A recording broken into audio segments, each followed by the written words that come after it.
Go. Time's up. Time's up. Good. 1, 2, 3, move. 1, 2, 3, 4, 5, 6, 7, 8, 9, 10, 11, and 12. Your rest time starts now. Remember I said if you have an injury, you go down, take your legs slowly, one at a time, and that's if you can do that. Alright? If you can't do that, you could as well do an alternative or something that is simpler to do. Right? That. So we have 5 more seconds to go. 5 more seconds to go. Time's up. Time's up. Let's go. 1, 2, 3, let's go. 1, 2, 3, 4, 5, 6, 7, 8, 9, 10, 11, 12. Your rest time starts now. Your rest time starts now. Walk around, take some water. Take some water.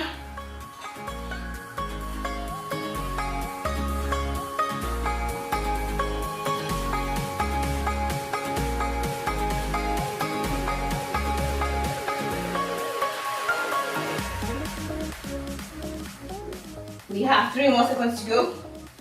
3 more seconds. Time's up. Time's up. We're going to do set number 3. By now, I'm sure you're awake. Every single part of that body. If you feel like I do, you're awake. Let's go. 1, 2, 3. 1, 2, 3, 4, 5, 6, 7, 8, 9, 10, 11, 12. 1 more set to go. 1 more set to go. The rest time starts now. The rest time starts now. We have 19 more seconds to go. There we go. We're almost there. We're almost there. We're almost there. Right. Time's up. Last set. Last set. Let's go for the fourth one. 1, 2, 3, 4, 5, 6, 7, 8, 9, 10, 11, 12. Well done, well done. We did 4 sets. Your rest time starts now. Your rest time starts now. Walk around, breathe in, hydrate as usual.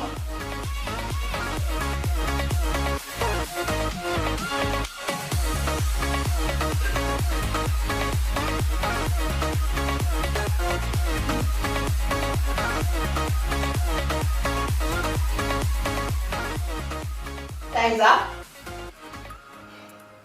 So what we're going to do, we're going to do drums. So you go all the way, tap your shoulder,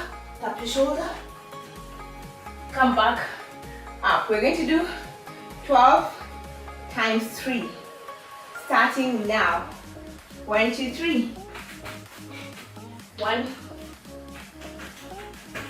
1. That's 2.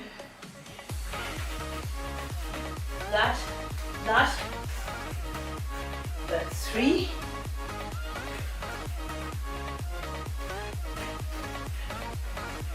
4.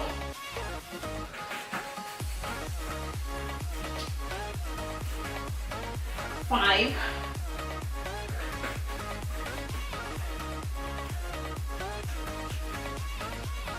6.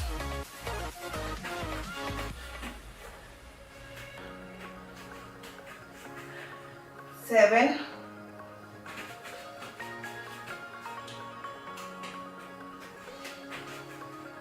8.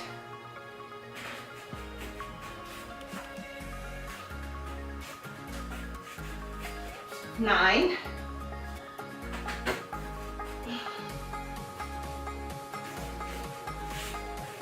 10.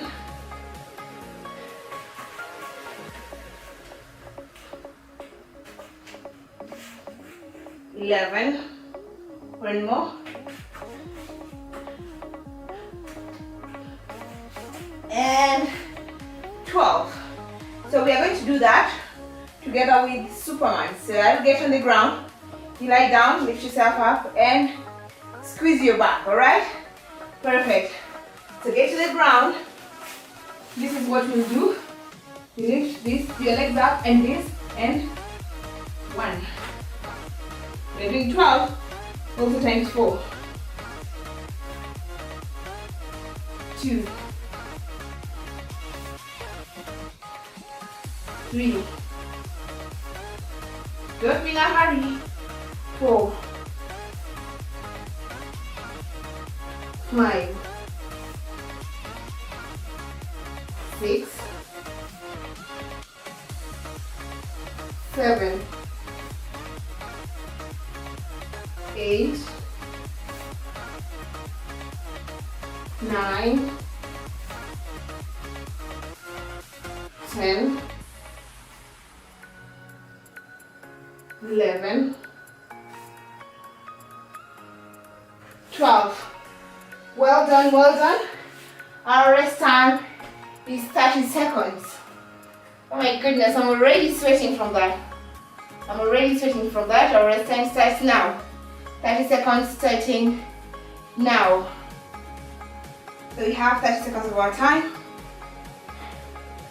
30 seconds.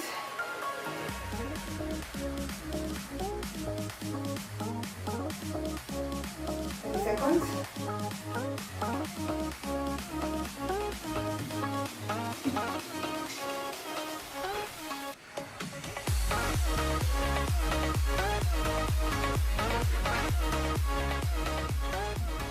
Time is up. All right, let's start again. 1, 2, 3, let's move. Tap shoulder. 1, move. Tap shoulder. That's 2, 10 more. Let's go. Tap shoulder. 9 more. Tap shoulder. That's 8. Let's go. Tap shoulder. 9. Oh, sorry, 8 more. Tap shoulder. 7 more. Tap shoulder. 6 more.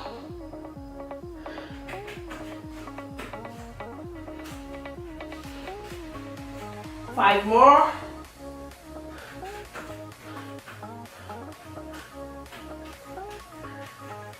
4 more.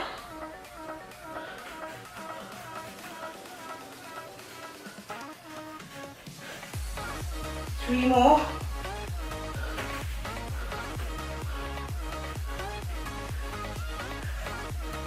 2 more. You're doing well. Keep going. 1 more.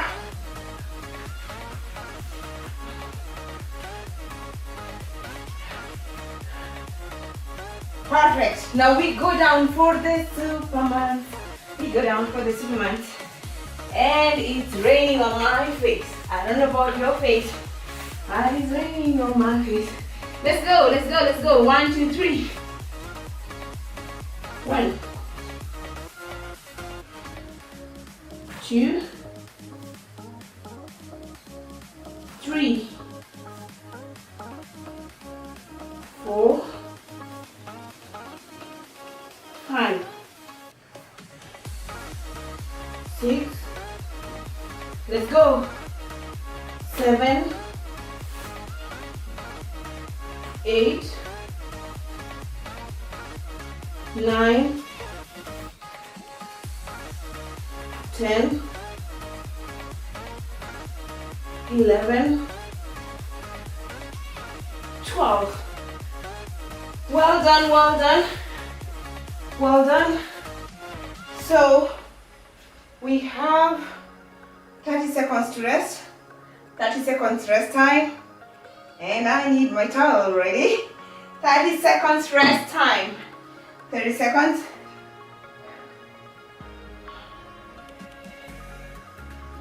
So we're going to go for the third set. We're going to go for the third set.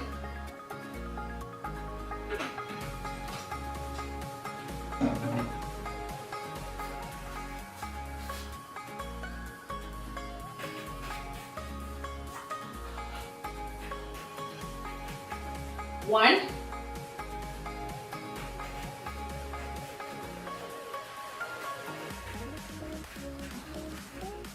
2,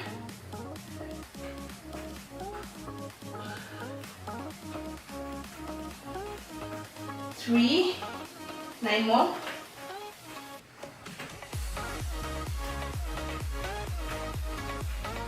4,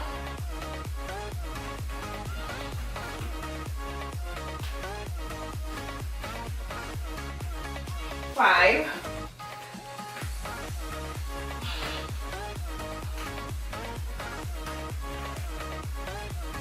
6,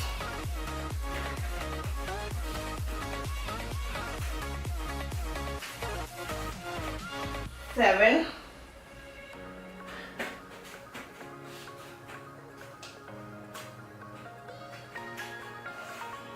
8,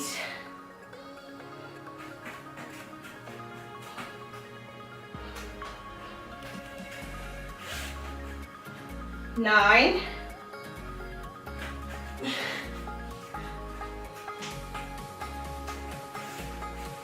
10,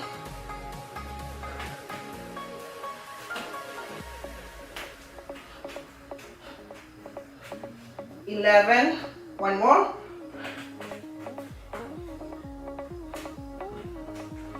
and 12. So we'll lie down for the Superminds. Let's go. 1, 2, 3, let's go. 1, 2, 3, 4, 5, 6, 7, 8, 9, 10, 11, and 12. Well done, well done. Well done, we have one more set left. Our rest time starts now. Are you sweating? Are you feeling what I'm feeling? Starts now. The rest time starts now. The rest time starts now.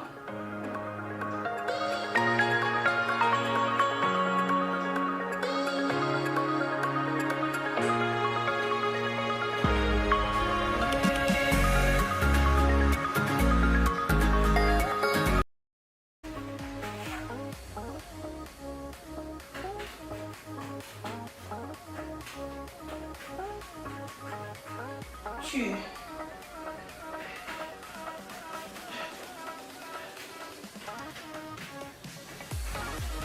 3,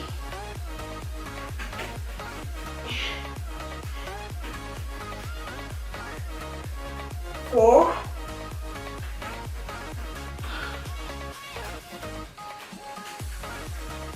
5,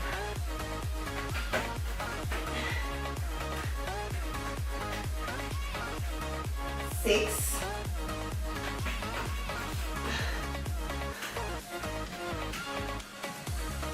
7,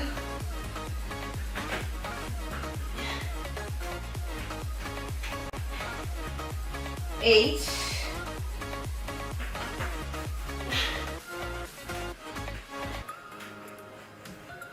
9,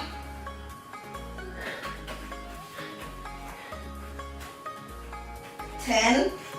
You got 2 more to go. 2 more to go. 3 and go. 1, 2, 3, 4, 5, 6, 7,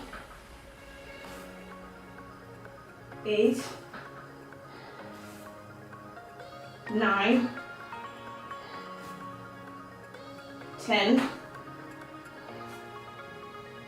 11, and right, 12. Perfect, perfect, perfect. We are done with our workout. Your rest time starts now. We have 30 seconds of rest. Walk around, go and sit down, drink some water. Drink some water.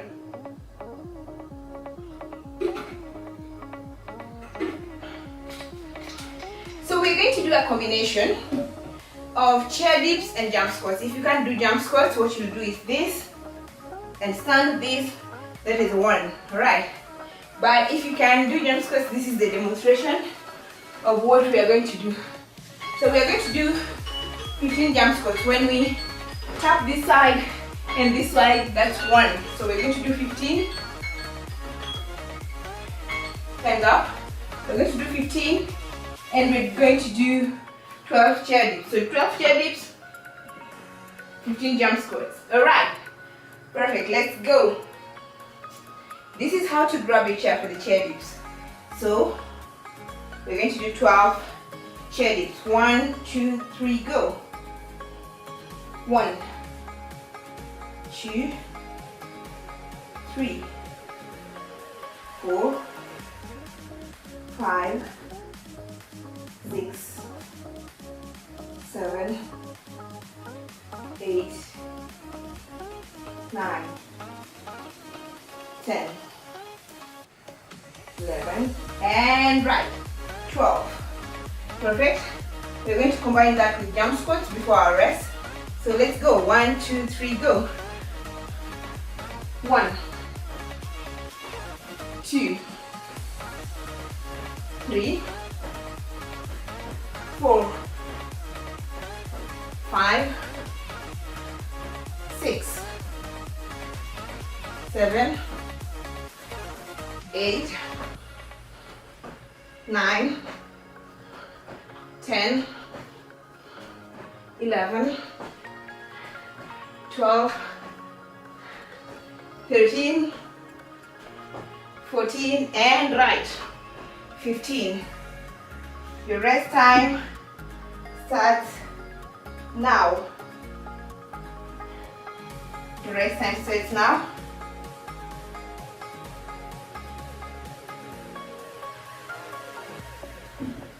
Let's take some water. And when my water is running out, I know we're about to hit time. So we have 2 more sets of that.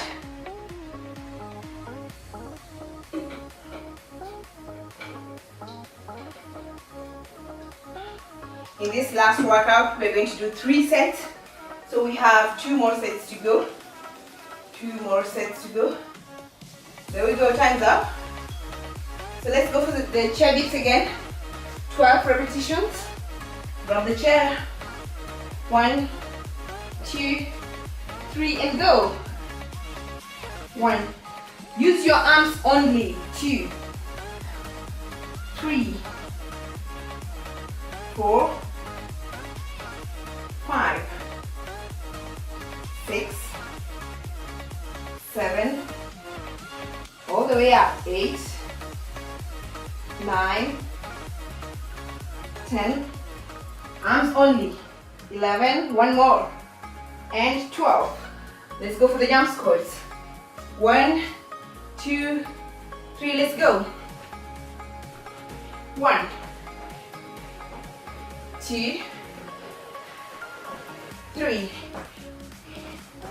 4, 5,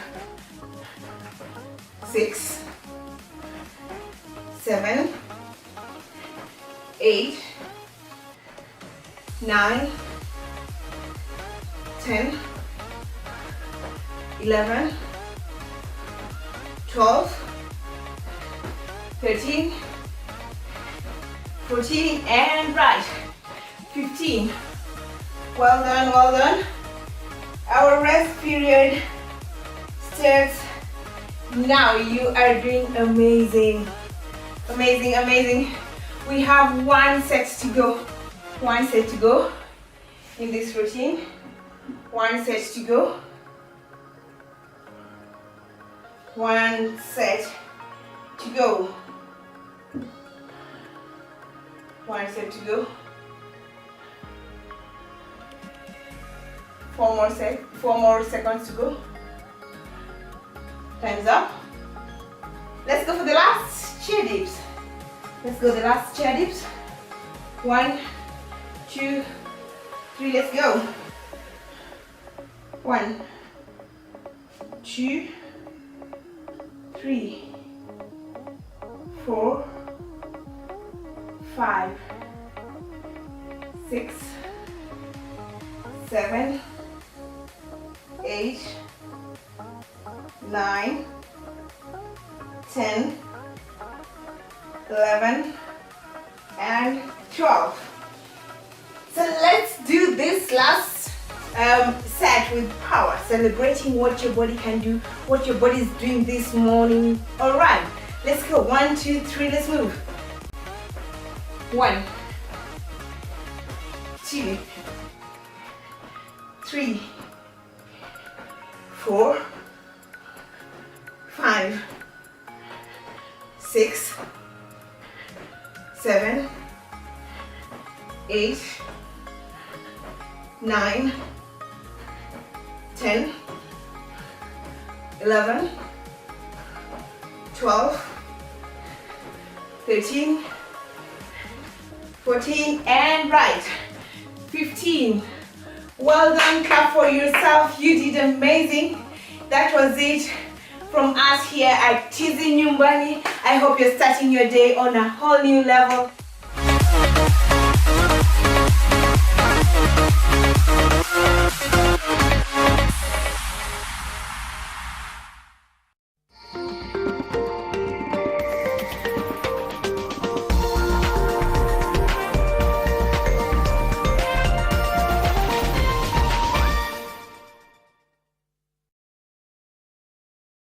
Change can be disruptive, but Business Daily has got you covered from Monday to Friday. Get evolving trends, ingenious business ideas, and the latest tech content in the new market dynamic, and exciting lifestyle content in the new normal environment. Business Daily. More possibilities. Here is another chance at laughter. Vita za mapepo lazima zipiganiwe kiroho na pia kimwili. Unasikia? I said I want a banana and are you listening to me? I said They have entertained you for 5 years. Now watch them as they take a final bow. Titoki. Utatok Titoki. Fanya vile unafanyanga ukikasirika bana. How many times do I have to tell you not to just come into my house anytime you feel like? Akizia kama kana kuaga na kelele yake. We are going to return this baby back into your stomach. What?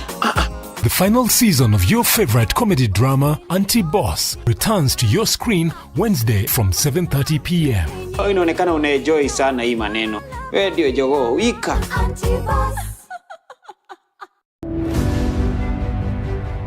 Tukawa tumefunga shule nikadam kumwambia mimi sijisi vizuri ni kama kuna ujauzito. Alikuja akanikamata akaniendesha kwa nyumba ya miradi. Akashika mtoto akamharibu akampasua hawezi hata kuenda. There has been a significant spike in sexual offenses. Children are getting pregnant under your own roof. In some cases, the perpetrators, unfortunately, of such offenses are close relatives.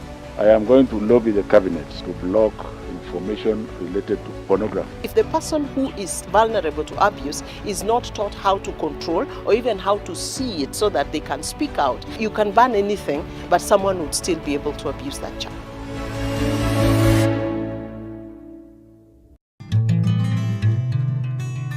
He was by far the most renowned Luhya leader of his time. Not only did he hold sway over politics in Western Province, but during his time as Secretary General of the ruling Kenya African National Union, KANU, he was the second most powerful man in the party, if not in the country. Moses Budamba Mudavadi was born in humble surroundings in Vihiga location of the then Kakamega district. Mudavadi married Hannah Asianzale, with whom he would have 6 children. Their last born, Wycliffe Musalia, would later serve a stint as Kenya's 8th Vice President before going on to become a Deputy Prime Minister.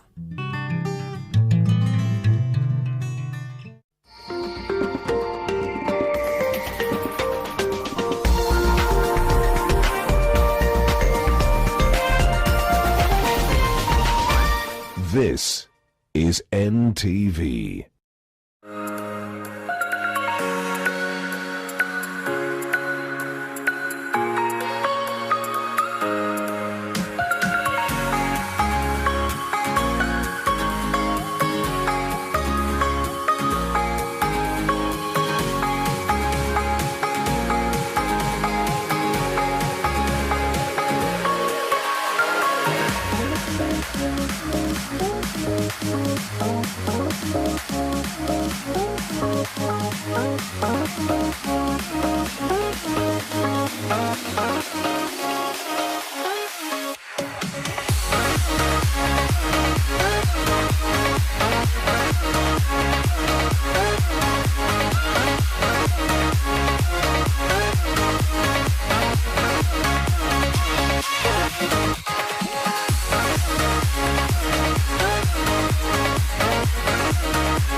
Hello and welcome to your world this Wednesday, the 24th day of June. Today we look at how COVID-19 has affected public service delivery and what the future holds for public institutions and workers. Your comments and questions are very welcome via our hashtag #NewNormal. But you can also reach us by phone or WhatsApp. Good morning, my name is Joseph Warungu, and coming up, have public services been disrupted where you are? And how is the problem being addressed?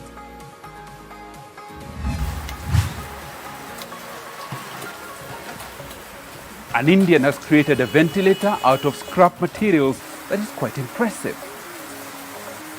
So if someone tests positive for COVID-19 and enters that information into the app,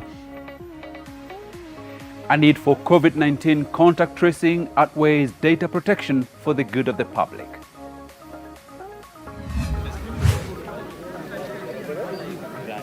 Amid COVID fears, life goes on in Malawi with the presidential election in full swing.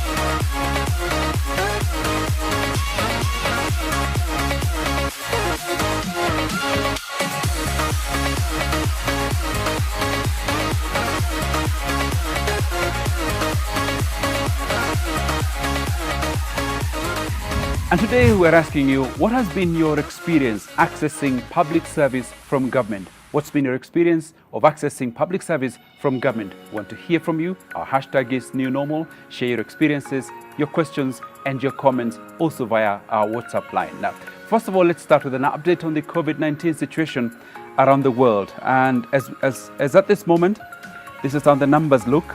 Globally, 9,354,326 people have been confirmed positive for COVID-19 around the world. Of these, 5,041,813 have so far recovered from COVID-19, while 479,816 people have so far died as a result of COVID-19 around the world. In our own country, this is how it looks. In Kenya, we have 4,952 confirmed cases of COVID-19. 1,782 people have so far recovered, while sadly, we've lost 128 people as of yesterday. And moving across the East African region, in Somalia, our neighbor to the north, this is the situation. 2,812 people confirmed positive for COVID-19. 818 people have recovered, while in Somalia, they've lost 90 people so far. Other parts of East Africa, going to the west, in Uganda, they have 797 people confirmed positive for COVID-19 in Uganda. 699 have recovered, and no one so far has been reported to have died from COVID-19 in Uganda. Across the borders to Tanzania, again, these numbers have not changed for a long time. 509 people confirmed positive for COVID-19. 183 people have so far recovered, and from the last time they reported, 21 people have so far died in Tanzania. Elsewhere in East Africa, in Rwanda, this is the situation. 798 people confirmed positive for COVID-19. 371 people have so far recovered, and as we speak, 2 people in Rwanda have been reported to have died as a result of COVID-19. In Burundi, a country that just had an election not too long ago, 144 people have been confirmed positive for COVID-19. 93 people have recovered. 1 person has so far been reported to have died in Burundi as a result of COVID-19. That's how it looks in East Africa and around the world as far as infections and sadly the number of people passed on as a result of this disease as we speak. Now, you might not be able to access the Jomo Kenyatta public beach for the next year or even longer. This is after the county government of Mombasa closed it to the public to allow for renovation works that will see the creation of a state-of-the-art recreation facility. NTV's Kevin Mutai reports from Mombasa. Jomo Kenyatta Public Beach along the Mombasa-Malindi Highway has been sealed off to be public. It's a sharp contrast to the impression that defines the public beach. The multitude of holiday makers that often line its shores, the beach will now get a much-needed makeover. When you're accessing the beach from the front, we'll actually have an iconic gateway to Jomo Kenyatta Public Beach. We'll also have a parking space, which will be 2-story building, and at the same time, we will have a pedestrian walkway. Part 2 of the land is where we want to put administration block and an information desk where actually tourists coming into Mombasa can access information on all tourist products and services that we have to offer other than just our beaches. On the left, on part 2 of the land, we will also have an aquarium, and this I think is going to be a game changer. All the structures, including the eateries, have been brought down to clear the way for the renovation that the county hopes will earn it some revenue and help improve security around the beach. Tunaomba hatuelezee nini inaendelea kwa sababu sisi tumebakia ni kama ambaye tumekufa na tuko hai. Manake hatuli, tuna njaa, huwezi kopa dukani, huwezi kula, nyumba zimefungwa, watoto wanatulilia, mtoto analia siku 3 hajala. We have a list of all those traders, the beach operators and other traders who are operating within the vicinity of this beach, and we want to give them the assurance that once this beach is remodeled and the project is completed, they'll be given first priority in terms of allocation of spaces. The 300 million shillings project is currently awaiting the approval of the county assembly. And as hotels, local air travel, as well as road and rail transport networks prepare for a reopening, holiday makers will have to find alternative beaches to visit, as this one is now closed to the public for now. Remodeling of the Jomo Kenyatta Public Beach is expected to boost both local and international tourism as construction works is expected to begin immediately. Kevin Mutai, NTV, Mombasa. Okay, thank you, Kevin. In Mombasa now, a pre-trial hearing continues in a corruption case against former South African President Jacob Zuma. The case was postponed in May because of restrictions that were put in place to curb the spread of the new coronavirus. Been on this court roll since 2018. Right. Prior to that, it was on this court's roll back in 2006. Yeah. There's been exchange. Will be aware of that. Yes. Yes. So Mary, that is why the timetable is, it's just they're not ready to formulate their defence, and they cannot come to court on an appointed trial date as we would prefer. I beg leave to hand it up, and I hope it puts the matter to bed. Okay. Has a copy of that letter been handed to Mr. Downer? Thank you. Mr. Skakani? I'll do the same. I hope it will be safe for everyone. Yes. When Mr. Zuma fell ill in February and had to go to Cuba. Put on record that this is the first time I've seen this letter, despite having asked for it twice from my learned friends. And staying in Southern Africa, people queue in large numbers at the polling center where Malawi's main opposition contender, Lazarus Chakwera, who lost the May 2019 election by 159,000 votes, was expected to cast his vote. Malawians returned to the polls on Tuesday for the second time in just over a year to vote for a new president after Peter Mutharika's re-election was annulled over rigging. The election was much anticipated after the Constitutional Court early this year ruled that the May 2019 vote, won narrowly by Mutharika, was fraught with grave and widespread irregularities, including the use of correction fluid on results sheets. It ordered new elections be held within 150 days of its February ruling.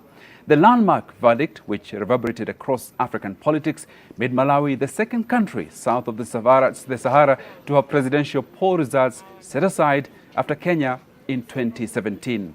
I'm happy because this rerun is the will of the people.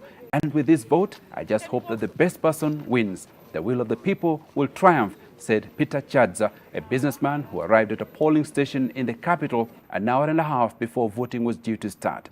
Tuesday's election is practically a two-horse race between the president and his main rival, Lazarus Chakwera, who lost the May 2019 election by 159,000 votes. Mutharika, now 80 years old, won with 38.5% of the ballots cast against Chakwera's 35%.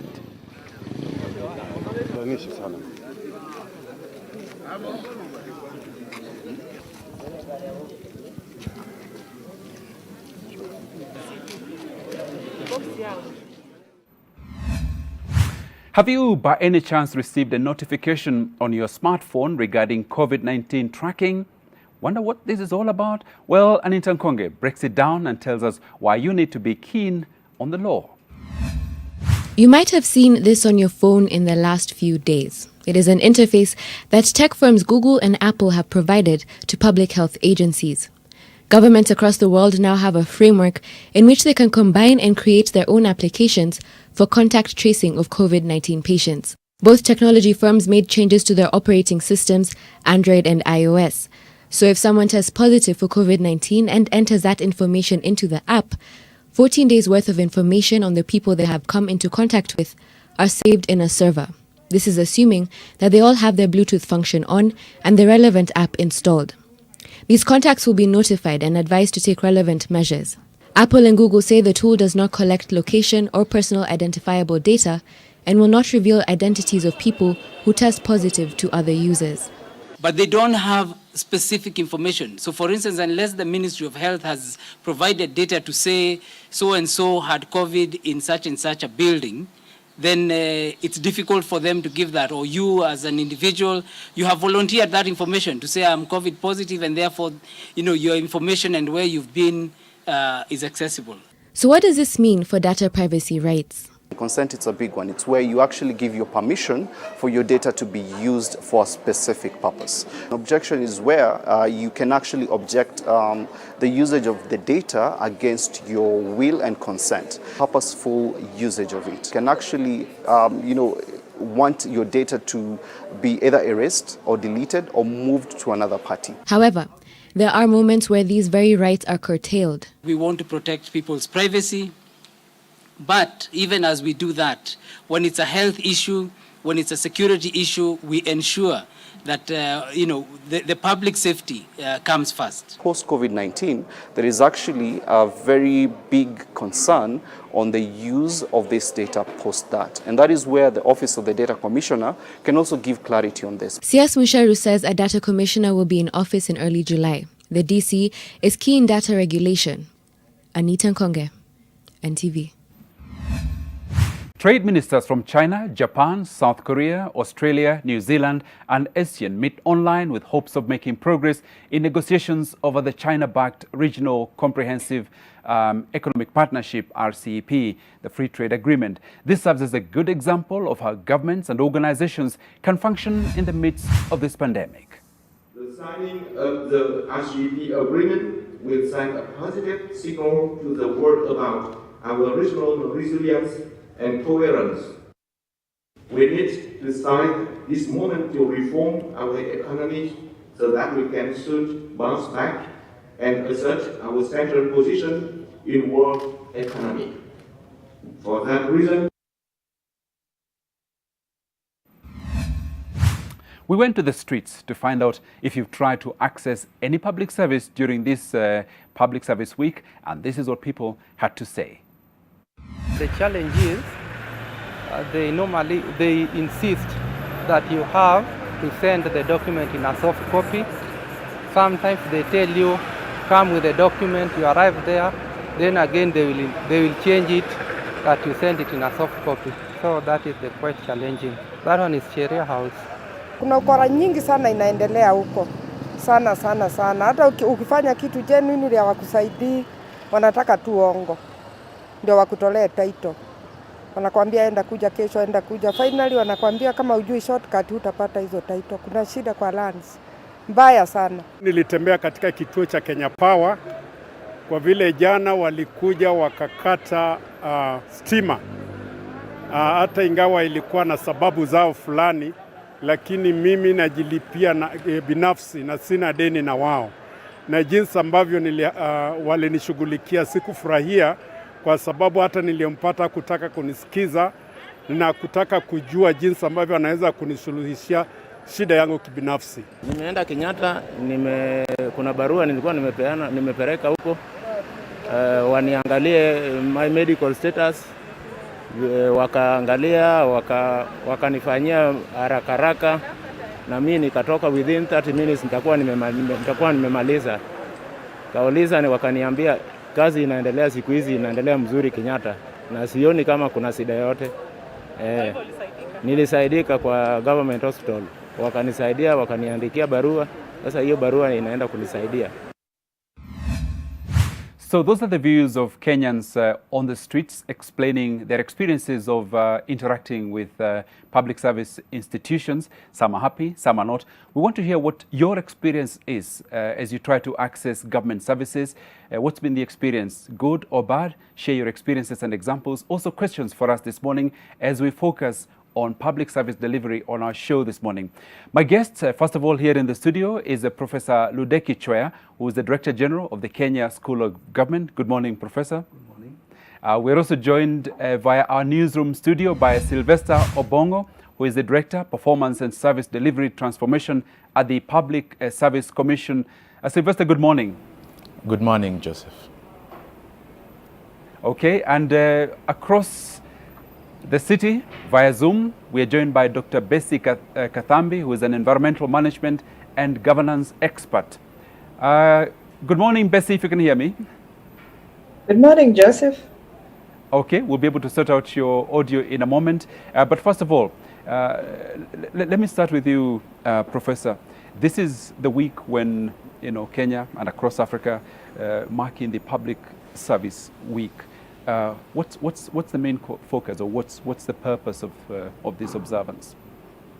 Yeah, the Public Service Week is a practice that was introduced in the late 80s by ministers of public service of the African Union, and the purpose is really to appreciate the work that public servants do or are supposed to do in transforming their societies and in meeting the needs and expectations of citizens. So it is a period, a moment in the calendar of each year when we pay attention to what the public service is doing, essentially to take stock of the performance and where we could improve, where we have already achieved significant strides and we should strengthen those achievements, and how we could respond more and more to the needs and expectations of the clients we serve. Okay, we'll come back to hear a lot more about what the opportunities are, what the challenges are. Let me come to you, Bessie. Welcome to your world. Thank you.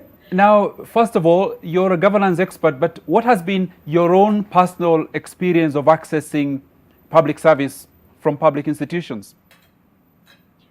Well, public service, my experience has been it's diverse. It depends on what it is you're going for, because when I went to Nyayo House to renew my passport, the process was flawless. I queued, I gave out my documents, and it was good. However, when I go to NTSA to get my digital license, we've paid for it since January, and we don't know whether we'll get it, but there's no communication, no follow-up, there's no clear guideline on what to expect since COVID started. So in terms of service delivery, we still have, it's a one thing. I see it like the way we see corporates during customer service week, they're very keen on wowing the customer. Thereafter, we go back to the same old habits, same old culture. And I hope that this is not the same with the public service week, this week that we are in. Okay, thank you, Bessie. Now, Sylvester Obongo, you are from the Public Service Commission yourself. It's varying stories of good service and not so great service according to the views there of the Kenyans that we spoke to. Is that your own experience? Yes, they have given us their views on how the public services are. At the Public Service Commission, we cannot purport to claim that the services are flawless. We've been having challenges. As you know, the public service reform has gone through a journey from a government that used to provide to a government that is both a provider and a regulator, and therefore we've been having challenges in service provision.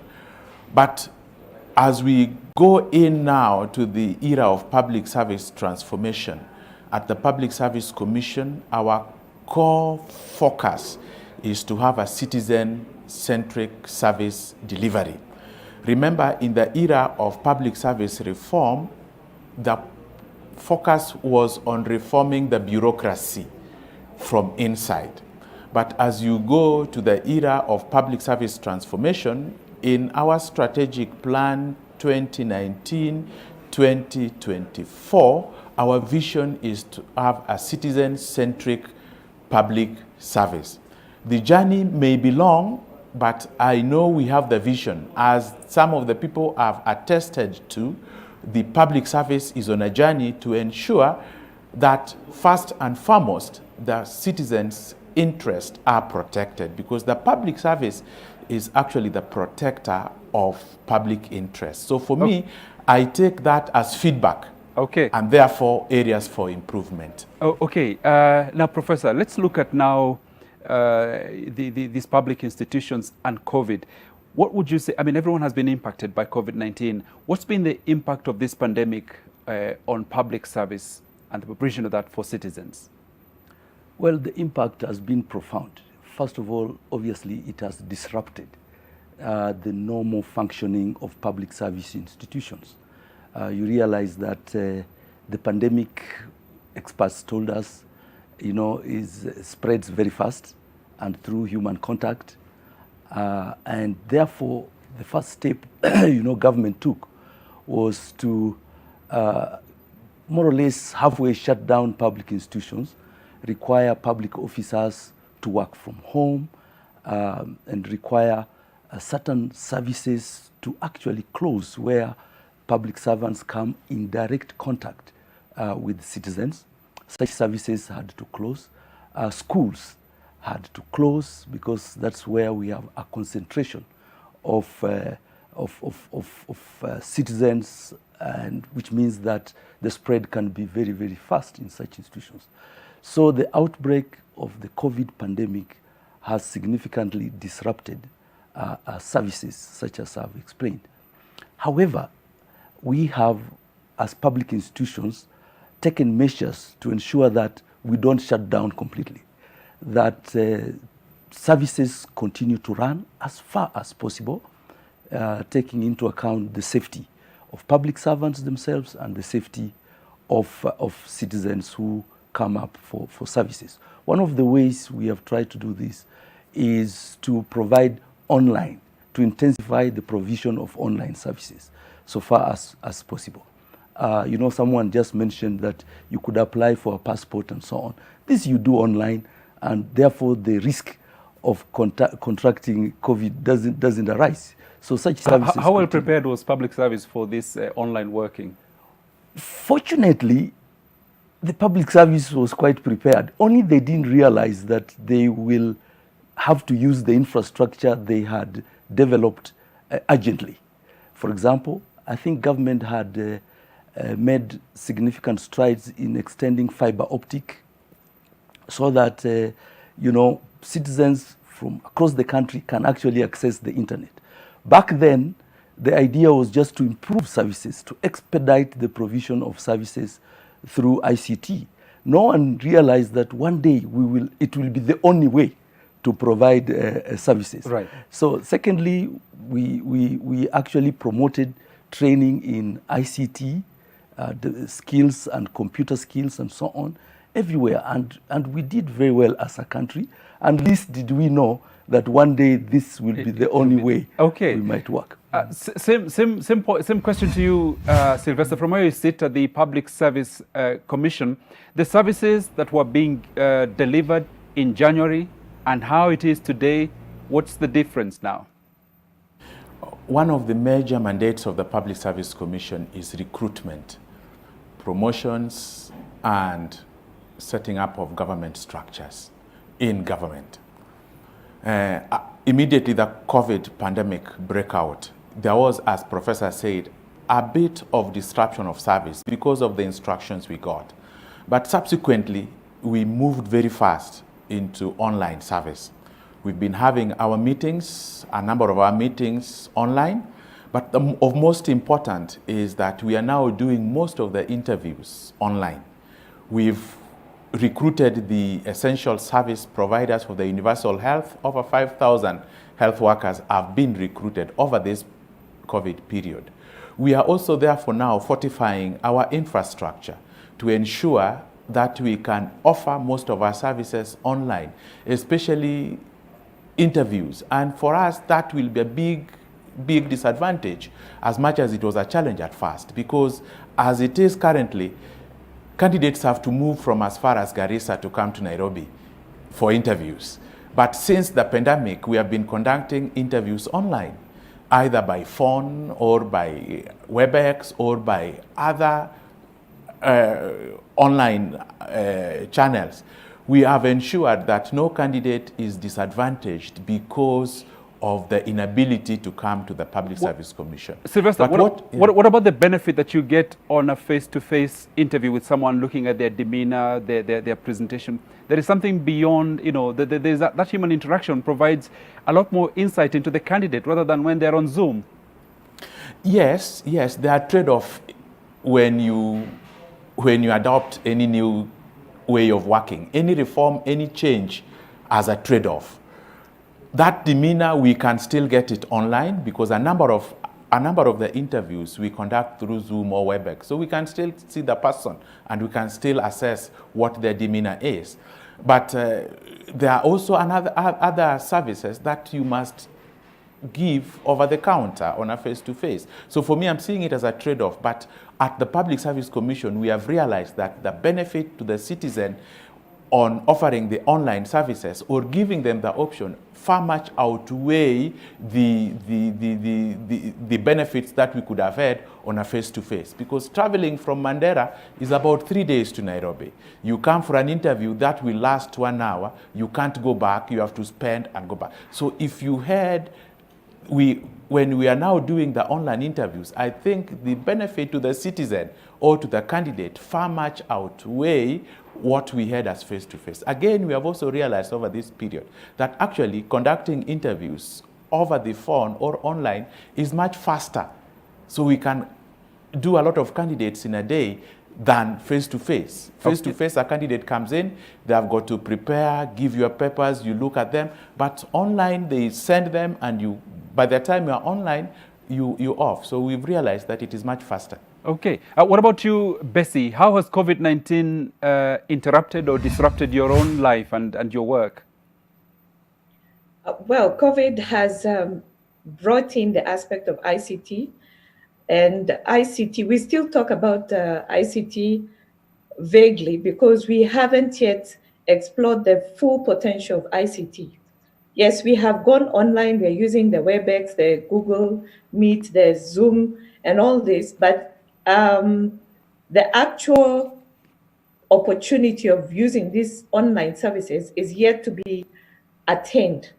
When we look at what we can do, I like what the Public Service Commission person is saying, that the distance from Mandera has been shortened because of using technology. And that is good. Now, can we go beyond just the interviews? How is the service delivery when we go online? The cost of internet today is still expensive. While we have the fiber which got to Mombasa, our internet costs should have gone down. The president signed in on the looms, which would enhance the 4G in the country, the network, but currently there are still issues in terms of connectivity when it comes to online services. So we still need to improve on the online and get it to the next level. We are now getting to acquaint ourselves with what it means to be online, what it means to be digital, but we still don't have the full, we are not exploring the full potential.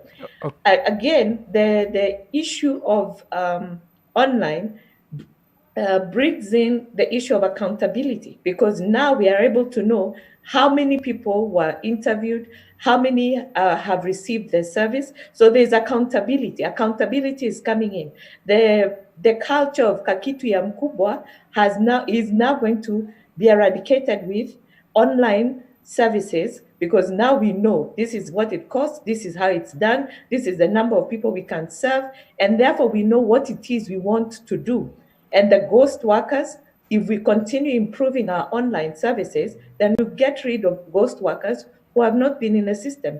So I think COVID is giving us an opportunity to actually take stock and audit ourselves and see what it is we can improve and get to the next level. Okay, Bessie, thank you. Professor, that's an interesting one, that COVID could help us get rid of ghost workers in public service.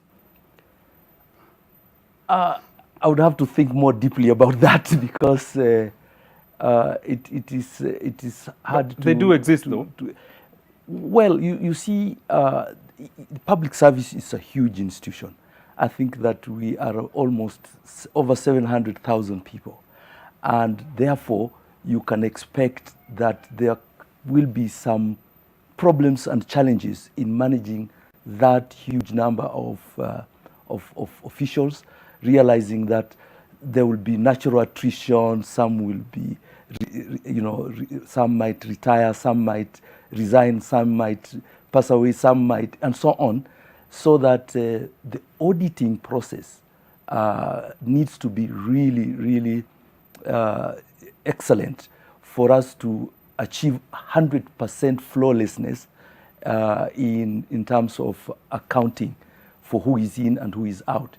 But ICT generally, I wouldn't say COVID, but ICT is helping a lot in making sure that we take count of the public servants who are in, and those who exit, the ICT system helps us to shut them down. For example, on everyone's payslip, it is indicated his date of retirement or her date of retirement.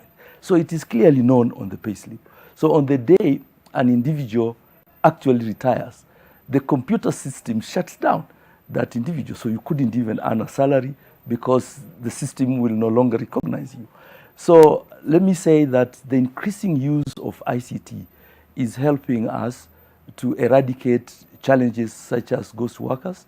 And yet, as you will know, it's a continuous process of improvement. I wanted to say, please, if you allow me at this point, that more specifically, at the Kenya School of Government, this COVID has enabled us to activate our ICT and e-learning infrastructure and systems, which we have always had, but we have never found that we must use urgently because the option of face-to-face learning was always available. So you've had to speed up. So we have the e-learning development institute, which was established over a decade and a half ago. And so we have such a center. So we in Nairobi, in Mombasa campus, and we are able to provide video conferencing services. In fact, some people have been using it to attend court cases, like in London. So the witnesses come to our video conferencing center, and the judge in London hears the witness testimony, you know, from over here using our facilities. But that was before COVID. Now with COVID, that is turning out to be our savior, really, because a lot of our training programs, we are converting them to online platform. Okay. And one of the challenges has been, and you asked this earlier, how you effectively you could do that without losing one or two things. And one of the challenging areas has been how to administer examinations, you know, online. But we have managed to crack that one, and we are moving well. I'll come on to the detail of how you're coping with that. But first of all, there's some comments here from our viewers. We've asked people to share their experiences of accessing public service. You know, what's been your experience with asking you in accessing public service from government? And these are some of your comments. Kilo Noma says, blunt, faint, unambiguous, okay. And another one here from Miss Masharia, horrible, in one word. Okay, would like to know reasons why. Robert Kagola is saying, well, hectic. Some people working and being paid by our taxes actually want you to pay them again to execute their job. That's unacceptable. Okay, talking about the culture of corruption there. Okiasai, you say, well, many sectors are gearing towards opening, living with the new normal. I have a problem with the NTSA. They're not making any effort in this direction. People have invested heavily in the sector, and what we need is proactive effort. They seldom engage stakeholders, leave alone answering public concerns on their social media. Okay, I'm sure NTSA is listening. This is Kayunja. You're saying arrogant staffs in some departments, they treat you like you're begging them, forgetting it's your right. Examples in various court registries, you know, register of births and deaths and, you know, offices that your experience. Amos Ward, you say, unless ukue na mdomo ya kalamu, that's how those staff say forgetting they're being paid, you know. Thank you very much, Amos, for that comment. This one is from Jeff. You say, simply pathetic. Many of them should be fired. Really? Okay, it's that bad. Brian, advisor, well, the first question they ask you is, unajua nani hapa? Ama uko na ngapi? You know, I want to look for ID abstract at Makongeni police station, and the lead officer there vehemently refused, asking me, kama sina 500 shillings, nitoke hapo, ama anieke ndani. Very arrogant and corrupt. And then this is from Kariuki Wamwangi. It was fun when I waited for the whole day, waiting for my daughter's birth certificate. Are they happy now? So clearly not a very good experience. Wengine Nyando game, we're leaving their offices at 12:30 p.m., coming back at 2:30 p.m. and telling me to come back the next day. I was really pissed off. That's Nyando. And this one is Kibet, who says, as a hustler being denied opportunities, that's your concern. Sylvester, let me come to you to pick up some of these sentiments. So people clearly still frustrated in terms of the level of service delivery by government institutions. What would you say? Yeah, as I said before, as I told you before, that I take this positively as feedback to the Public Service Commission. We have accepted that at some time the level of service delivery, as my colleague said, in some institutions could be low. But we are embarking on a journey of public service transformation. And public service transformation, the foundation of public service transformation is having the public service to be citizen-centric.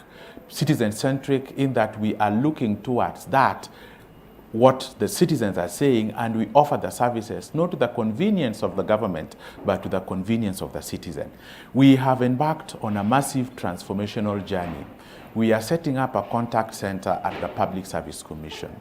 And if all goes well, with the uptake of ICT and a contact center, we want to have a one-door government that wherever you are, you can call, and then your challenges can be addressed from the Public Service Commission. The issue has been a lot of transition here and there, maybe working in a disjointed manner, but that is what is currently pertaining in a number of institutions, but also a number of institutions, as already attested, are making very, very good stride. We are on a transformational journey, and I believe that we are currently keen on addressing the citizen interest. One of the challenges that the public service has been facing is issues of capacity. We went through structural adjustment programs and subsequently went through new public management reforms, which drastically cut the capacity of the public service to deliver on services. What COVID has taught us is that we need a strong government, a government that can react very fast. We need a strong government that can coordinate other sectors whose service delivery does not lie on the recourse of the government, and the ability to coordinate stakeholders to deliver services to the citizens. In talking about online services... So, Sylvester, just on that, is the problem with government or with public service? If you talk about government and public service, a bit technical, but I'm saying, okay, public service is part of government, and therefore, I am looking at public service as the implementer of public policies. It's when you say you need a strong government, I'm just trying to understand that. I'm saying we need a strong public service. Okay. A strong public service that can, when COVID came, it is the public service which had to move very fast. It had the public service that had to mobilize. It is the public service that has been giving people information. That shows that we need a public service that the citizens can trust. We need a public service that can react very fast to the citizens' need. When the public service gives the overall daily briefings, it will be disaster if the citizens can't believe that. Okay. You will appreciate that if you look at cross-section, the countries which have managed to contain COVID have got very strong public services. They have been the countries which have been able to enforce compliance with all the regulations that they have put in place. There have been countries which have been able to mobilize the public service very fast to provide the services that are needed in terms of emergency. So we need a strong public service. Thank you, Sylvester. Let me throw the same issue to Professor here. You have the mandate of helping the capacity improve or build the capacity of public service. And Sylvester there is saying that that capacity is not great. What's the issue exactly? I think that, first of all, let me say capacity development is a continuous process, is work in progress everywhere, including our country.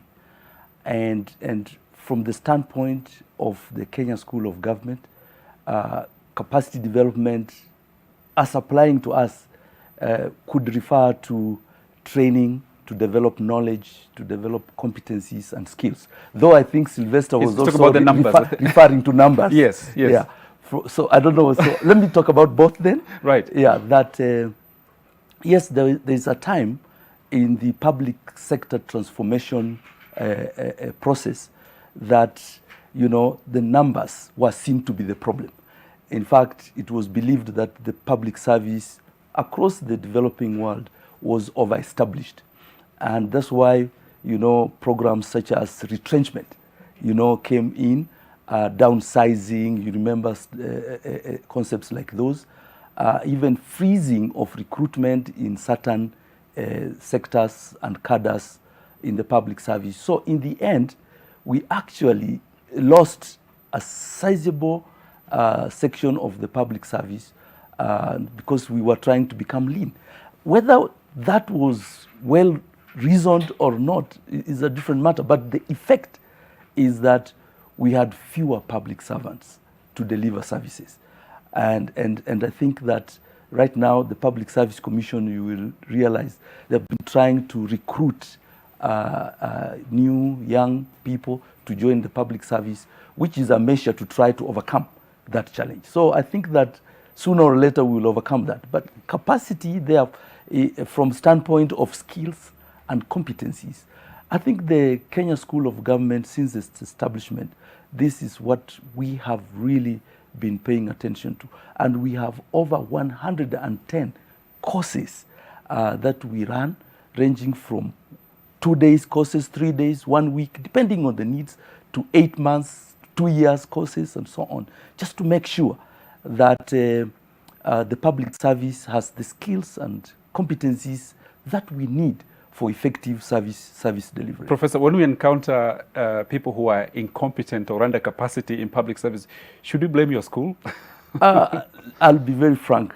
I will accept part of the blame, right, but not entirely, because there's this complex relationship where you can have someone who is so competent, passed all the exams. Even if you subject the individual to another exam, the individual will pass it. But at the workplace, the individual doesn't quite perform in a commensurate measure. And so it's like you could have a public transport driver who breaks all the traffic rules on the road. But if you were to take that individual back to driving test, he passes with flying colors. So there is then a disconnect between ability, skills, and competence and actual delivery. And so, in fact, KSG has undertaken some kind of study to establish why there is that disconnect. What did you find out? And what I think there is there are a number of reasons. For example, the workplace environment could really contribute to that. Another factor could be whether the individual actually believes he has the opportunity to excel, or the opportunity opportunity as granted by superiors to excel or not. So a whole lot of factors that come into play. Yeah, there's a multiplicity of factors that come into play. Professor, let me bring in Bessie into the conversation.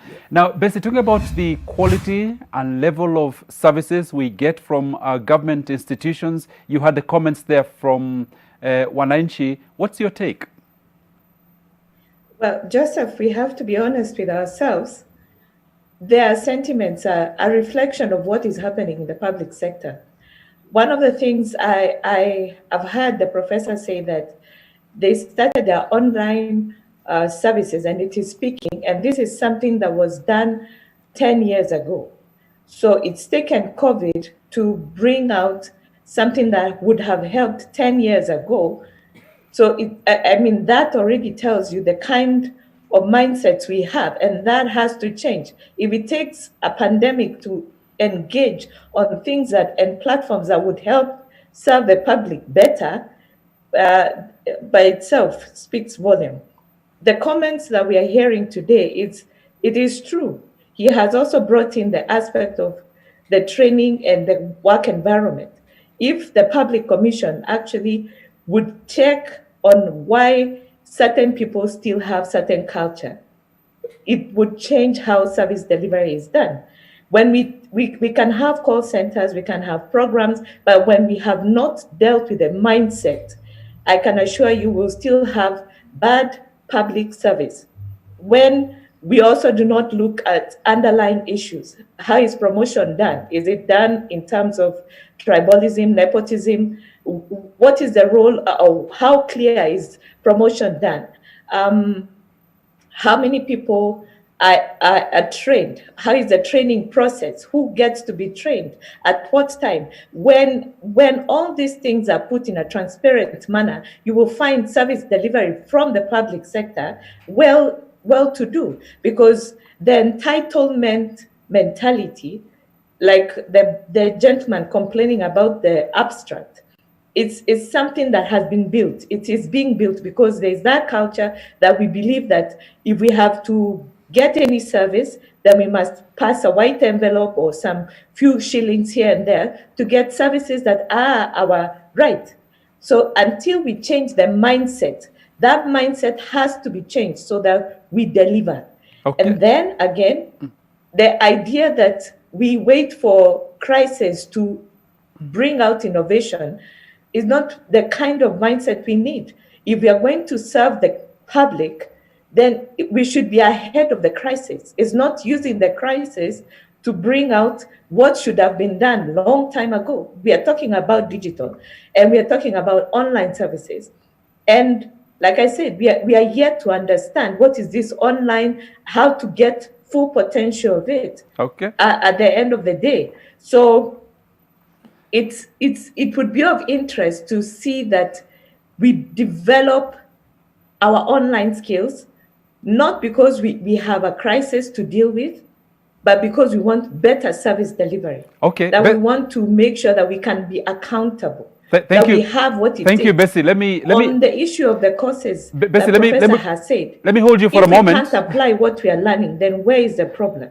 Is it what we are learning, or who is applying? Okay, Bessie, is it in terms of quantity, or is it in terms of quality? Let me hold you for a moment. I'm moving on to Sylvester for a moment. Sylvester, from where you sit, what is your honest appraisal about where we are at as a country in terms of level and quality of service delivery from public institutions? Honestly, we've made huge strides. Huduma centers were a game changer in the way we deliver services to the public. Beyond the physical Huduma centers went ahead to establish mobile service provision through the Huduma Mashinani system. Again, the devolution and establishment of the county governments have also brought a number of services also closer to the people. So we are not really where we were before, but we are not yet there where we are going.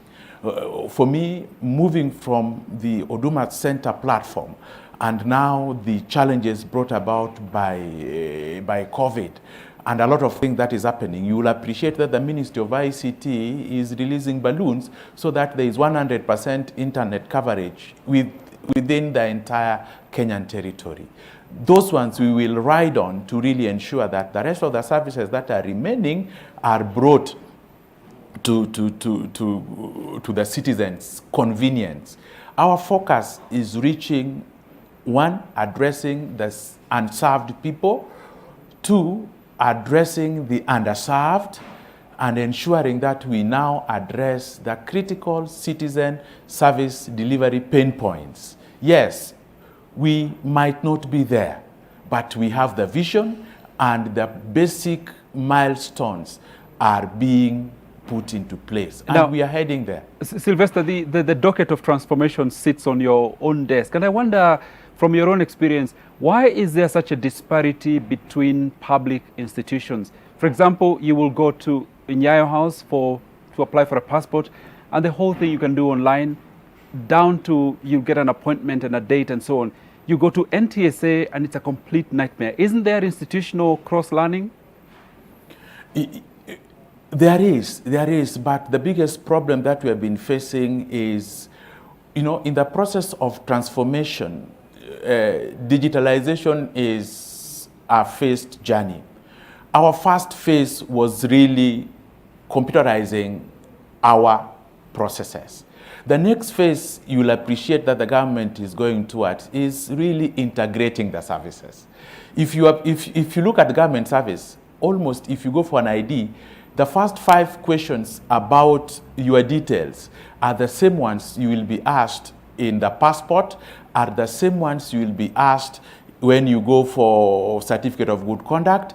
The issue is that all this information lie on different databases. We are working on an integration process so that when I go for my ID, I don't repeat the same questions. When I go for my certificate of good conduct, the national identification has got my fingerprints. Why should I take another fingerprint? The issue is that we have been running government departments in isolation of the other. But I'm happy because we've now digitalized the various government services. The next phase now is integration. When we integrate, we can have a seamless service and therefore cut off a number of these citizen pain points, where at every moment, you are as if you are starting again.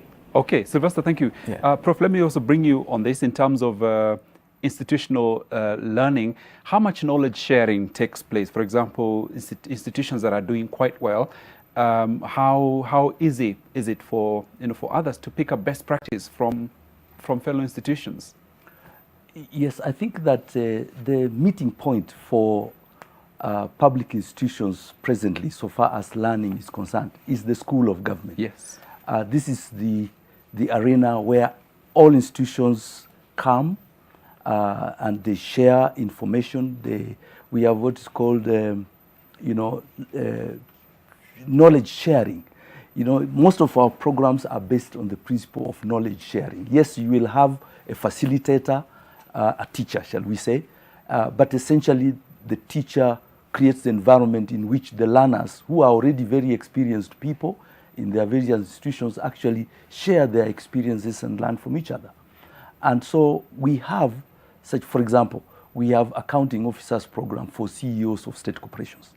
And so we meet, they come for 1 week training, all CEOs, not all of them, but they come in cohorts. So they could be 20 at a time. And for a week, they are together. And they go through various modules that touch on performance of public institutions, which includes digitization and improvement of service delivery. And so there is a lot that they share over there. And those that are lagging behind, they pick up some lessons, and we expect that they should go back home to their various institutions and implement. But still you find that some are still not doing so well, even after attending all these courses and not meeting the benchmark even. That question is very important, but it takes us back to why in a class some people score A, other people score C, and so on in an exam as they go ahead. And I think the same principle could apply to public institutions. And there are institutions that have genuinely moved very fast, taken initiative. They are very proactive so far as digitization and service improvement. Is it an issue of leadership then? I think it is. There's quite a bit of leadership. Okay, in my experience in public service, you recall I was privileged for 5 years to be permanent secretary in a ministry. And so I saw quite a lot in public service. And now as I head the School of Government, I continue to see things. And I could agree with you to say that leadership is very, very critical in whether organizations move forward in improving service delivery or lag behind significantly. And so what is critical about leadership in all of that? I think it is the orientation of the individual. And I think here I would dare say the head of the institution. A lot depends on the head of the institution. At the Kenya School of Government, if I needed a certain innovation, I can tell you, I'll make it happen because I am the CEO, all right? Anybody below me would find it a little difficult because would then need my blessings to make it happen. So this is the extent to which, and then the way public institutions function, the head of an institution has tremendous leverage to make things happen one way or another, tremendous leverage. And you couldn't say that you didn't get permission to digitize. I mean, you couldn't transfer the blame easily to anyone else. Okay. Yeah. Sylvester, quick one from you. Any word of hope from you for people who are frustrated, really frustrated receiving? You created a really good picture of moving on to a public service that is centered around the citizen. It means putting the citizen first. The question is, how soon will this happen? This is happening very soon. In fact, last week we had a meeting with Telecom about having an app store where people can download a number of services. So we are moving very, very soon. And in a lot of other places, you'll also appreciate that in terms of culture, we are in the process of also changing that.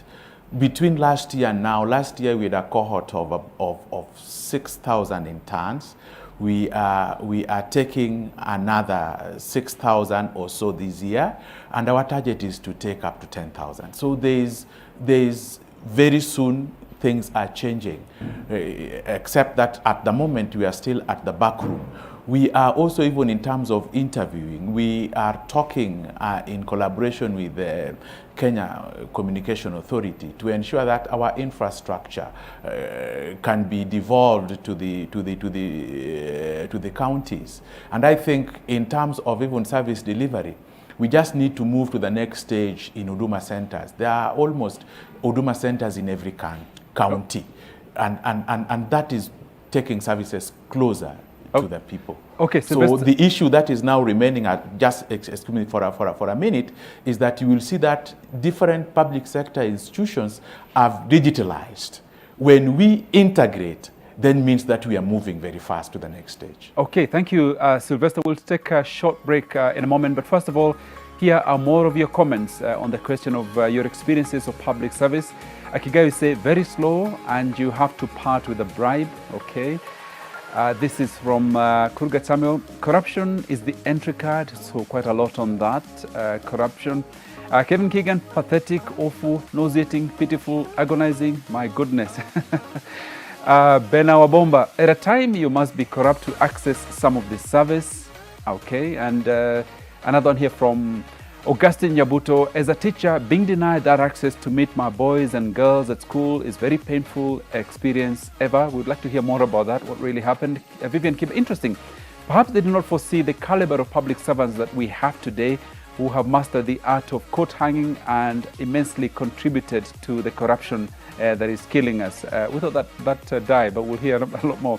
Allow me to recommend NTSA KE on this. They're very cooperative, so a different experience there from Joy with TSC, I beg your pardon, not NTSA. You're talking about TSC, okay? You said they're very cooperative. All right, at least some positive service from some people. Mungu Familia Jukumu low, slow, and an honest waste of time. Higher. And this is from Martin Masika. Wait here, I'm going for my lunch, and it goes for at least 3 hours and also involves a plaiting of hair. Wow, okay. We will be back with more on that and to hear from our panel about how we push forward with this transformation. But now, Your World takes a short break. We'll be right back.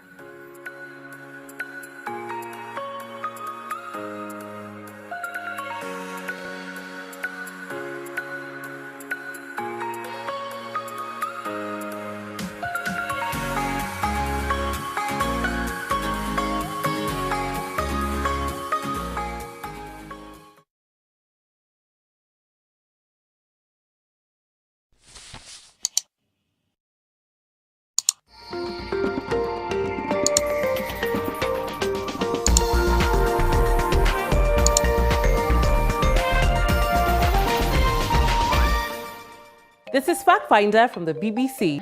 We look at Russia's renewed relations with Africa and what's in it for the continent. The wedding that never was. We look at how Nigerians fell for a fake alert on a clandestine wedding allegedly involving President Muhammadu Buhari. We find out why you need to be cautious about what you publish online. They're meeting each other's families. Look at this! Wow! Ooh, a porch swing! I know what I'm doing this weekend. Yeah. Whoa. Learning about their kids. Mommy, I want some milk. Come here, we'll give you a little something. Your son is so cute. How old is he? 48 months. That's 4. Yeah. And showing them how it's done. That's it. No more video games. No more cell phones from now on. Stay outside and play. What are we supposed to do? You see a rope in a lake and that doesn't make you want to go nuts? Class is in session. Go, baby. Whee! Too high. This was a mistake. Let go. I can't let go.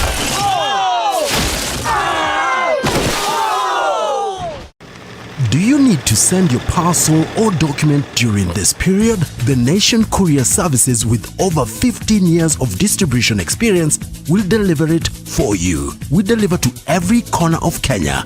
due to our strong distribution network. Have overnight door-to-door service and same-day intra-city service with the security and safety of the client's shipment guaranteed. Your parcel is our priority. We'll deliver it for you. Contact us for delivery on courier services at ke.nationmedia.com or call 0719 038 739.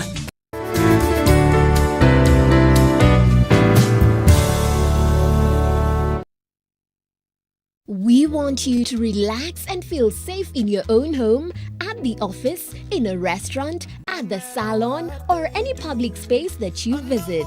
Ace Cleaning products are a sure way of feeling safe and secure in your home.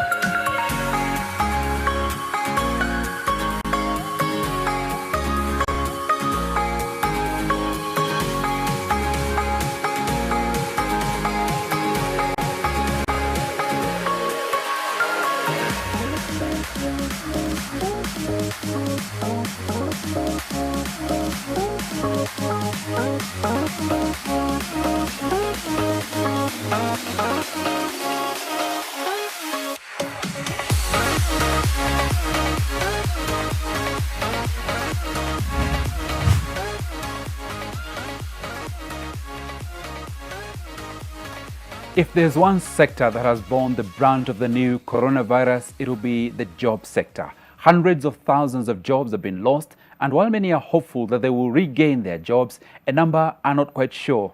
And here's why. This is the third month without a salary for Austin Wichuli, a former nighttime border operative in Eldoret's Huruma estate. The father of four lost his job when the country went under a dusk-to-dawn curfew in the wake of the landing of coronavirus in Kenya. Mimi nimefika mahala mpaka nikaona labda ni mchawi amepita mbele yangu ama namna gani.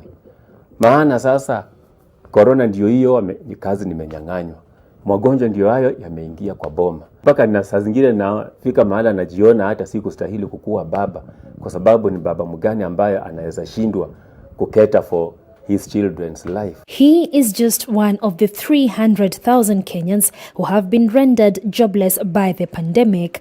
Thousands others have either been sent on unpaid leave, while others are doing with a much slimmer paycheck, turning once self-dependent folk like Wichuli into desperate times. He can barely feed his family and take care of his ailing wife, whose chemotherapy treatment sessions have now been suspended due to lack of funds. Rais awachilie, afungue watu warudi kazi. Njaa itatumaliza kwa manyumba, na hata nikipata naye anaanza kulia, hata tunaanza kulia pamoja. Sasa hata ninashindwa nifanye nini. Watoto ndio hao wakituona tunalia pia wanaanza kulia na sisi.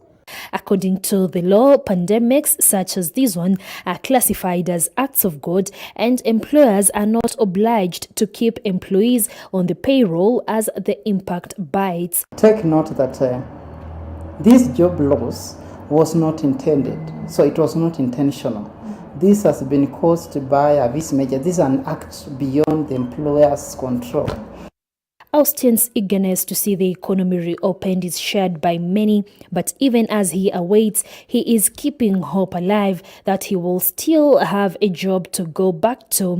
So, saying that their work is guaranteed and will be there when the coronavirus ends, it is 50-50. 50-50 is a chance that Austin is not willing to take, but the pandemic may also have altered the job market in the country, maybe permanently.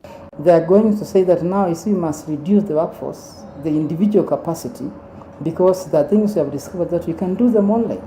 So we may not need as much as the number we had. The number should be reduced because we have discovered that in the process of this coronavirus, there are things that we can do even without some employees. The situation may even be more dire for people like Wechuli, who are employed on casual and contract basis. The ones who have been sent on unpaid leave but were on permanent and pensionable terms may have a softer landing. Wechuli, like many Kenyan employees, is awaiting the reopening of the economy to adjust accordingly. Okay, sad state of affairs there. But now let's look at this scenario where a private business can now deliver a very public but personal service.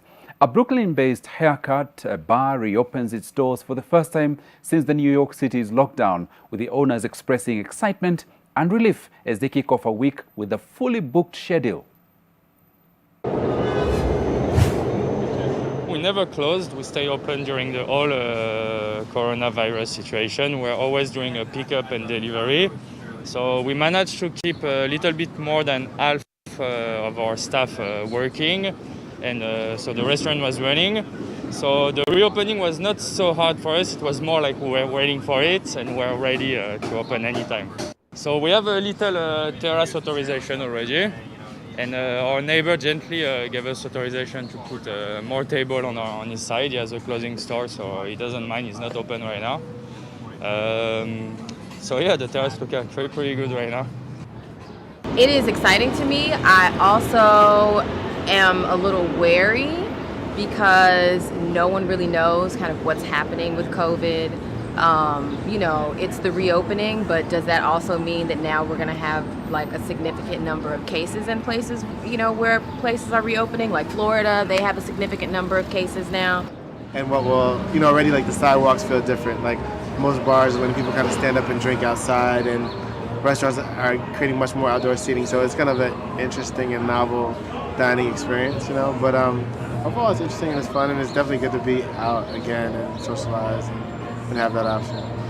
It feels amazing because we just recently moved back to New York, and now like we moved for like the dining, the activities, like theater and everything. And since COVID happened, we haven't gotten to experience what it was like living in New York. And now that's reopening up, I felt like this is now our experience what New York has to offer. It feels great, you know, especially with the springtime coming. It's such a huge part of our culture is, you know, eating out, and it's good to finally be able to do it again.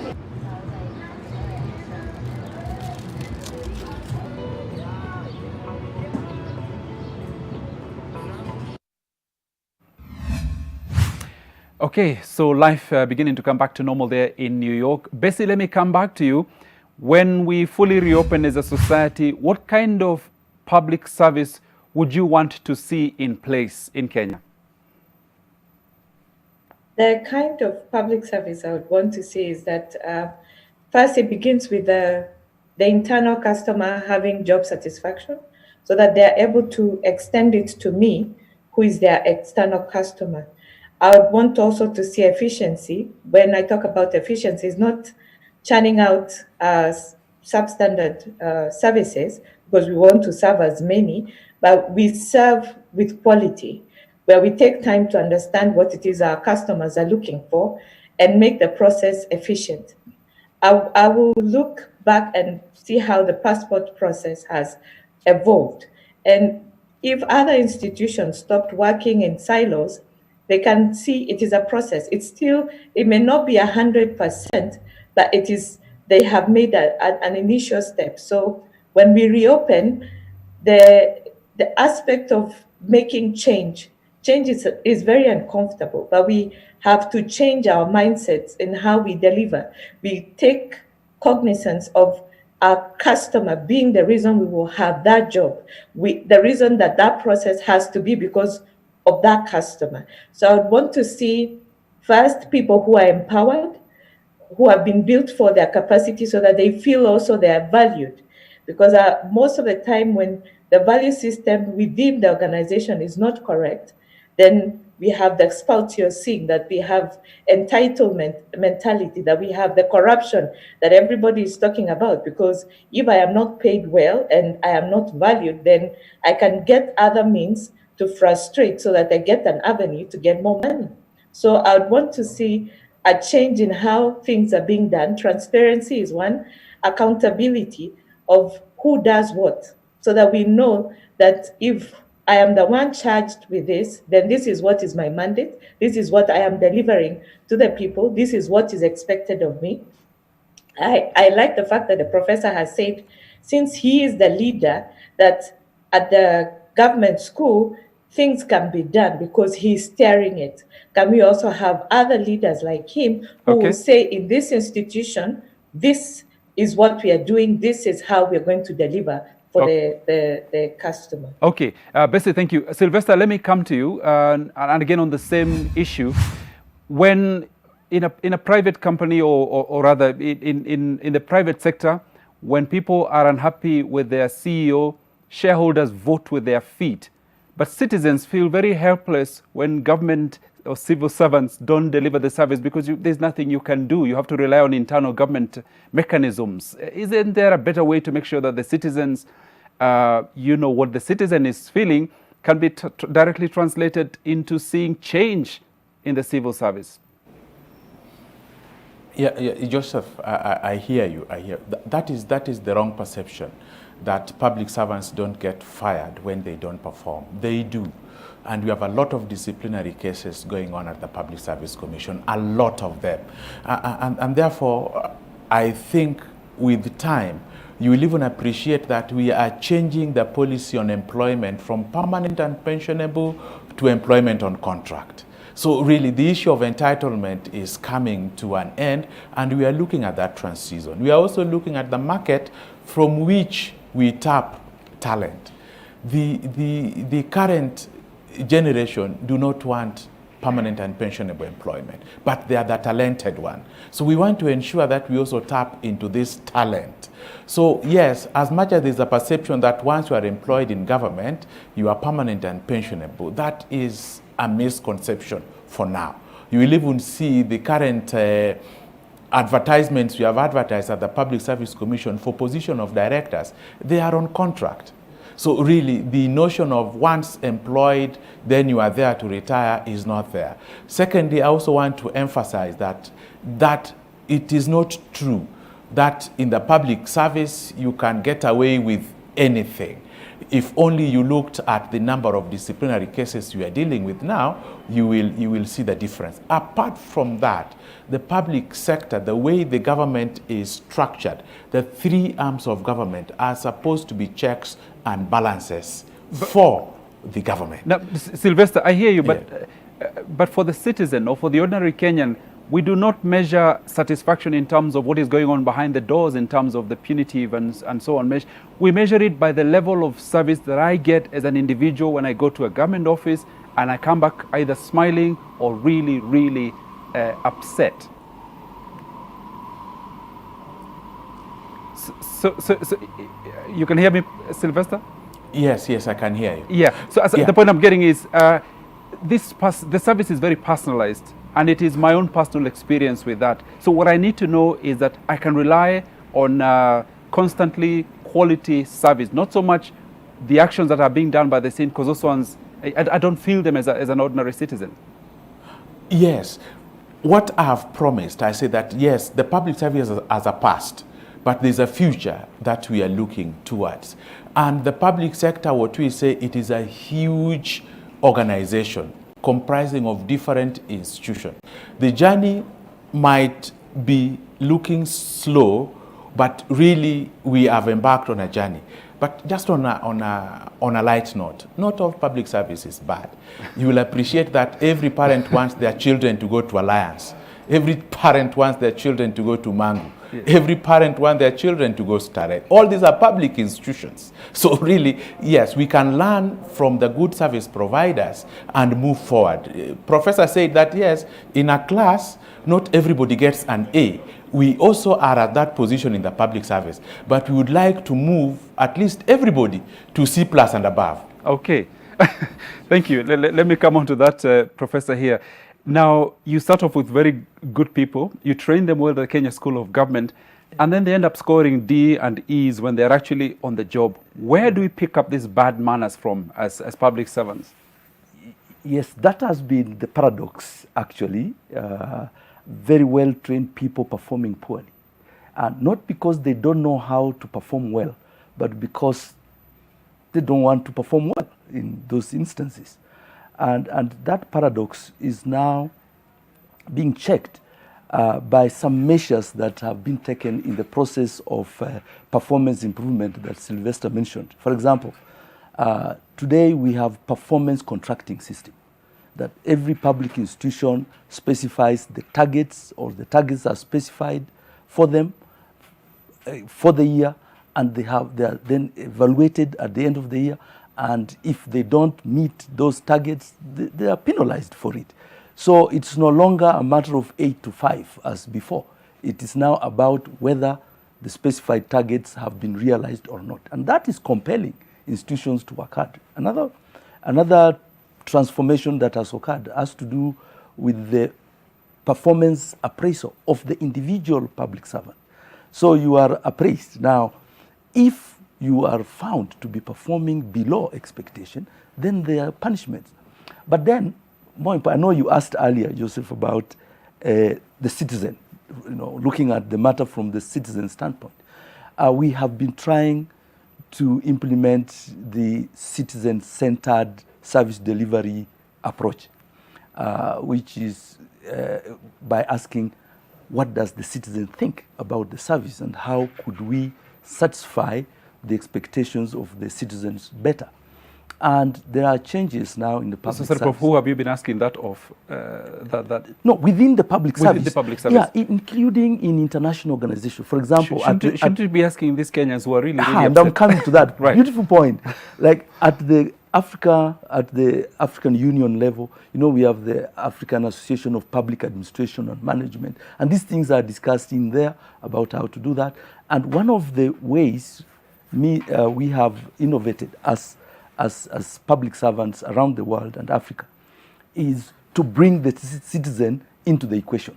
How? By introducing public participation forums in which the citizen is actually listened to, and the citizen expresses his frustration or his satisfaction or his expectations. And then we have, we call it, client satisfaction surveys. So every public institution is expected to conduct public satisfaction surveys so that the public can actually say what they feel about the service, and so that the institution can actually improve. And so we have service evaluation mechanisms, and then we have ISO certification, so that public service makes effort to improve service delivery, and on that basis is ISO certified. And that's not a once and for all certification, but auditing takes place continuously, so that if you backslide in service delivery, then the certification is withdrawn, and so on. But Professor, these are all commendable measures that you take behind the scenes at the school and in some, in the trainings that you do, and yet it still has not killed the culture of, when I go to a public office to get service, the person looks at me and says, your file cannot be found. It's not that it cannot be found. He needs to see what I'm placing on the table in terms of cash. Leo umeleta nini? Why do public service or servants need incentives in form of bribes to do what they're paid to do? Yeah, I know it's very frustrating for an individual to go for a service and then is expected to pay for it outside the formal fee structures and so on. It's very frustrating. And at the Kenya School of Government, we have introduced a public service ethics and integrity program, which we train in 3 levels for technical officers, for middle level managers, and for leaders. And as I said earlier on, that it will take leaderships of those institutions to eradicate this practice.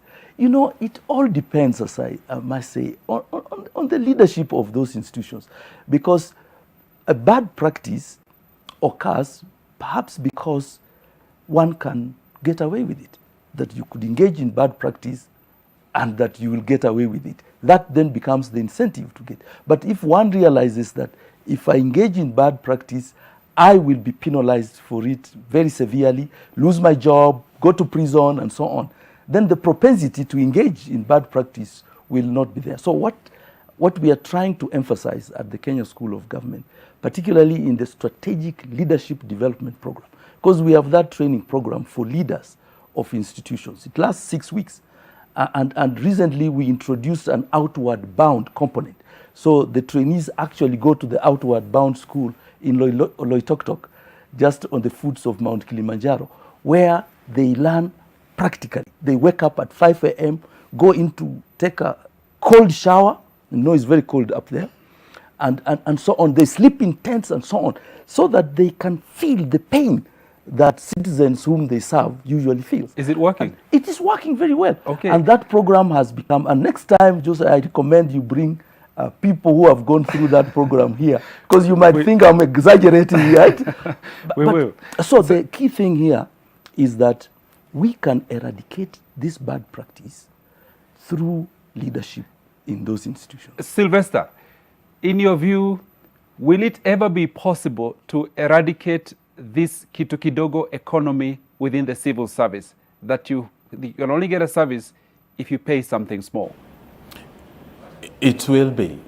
In a number of areas where people have been complaining, we have already started work. Last year, we did a rapid results approach in the pensions department, where we processed 40,000 pending cases. We are working on a process engineering at the pensions department, and our long-term goal is to ensure that a pensioner transitions from pension to salary in the next month. We have, yes, it was a huge backlog. Doing about 40,000 files in about slightly over 4 months was not an easy thing. During that period, we paid over 39 billion to pensioners. That is from July 22nd up to December. I think those are the steps we are making.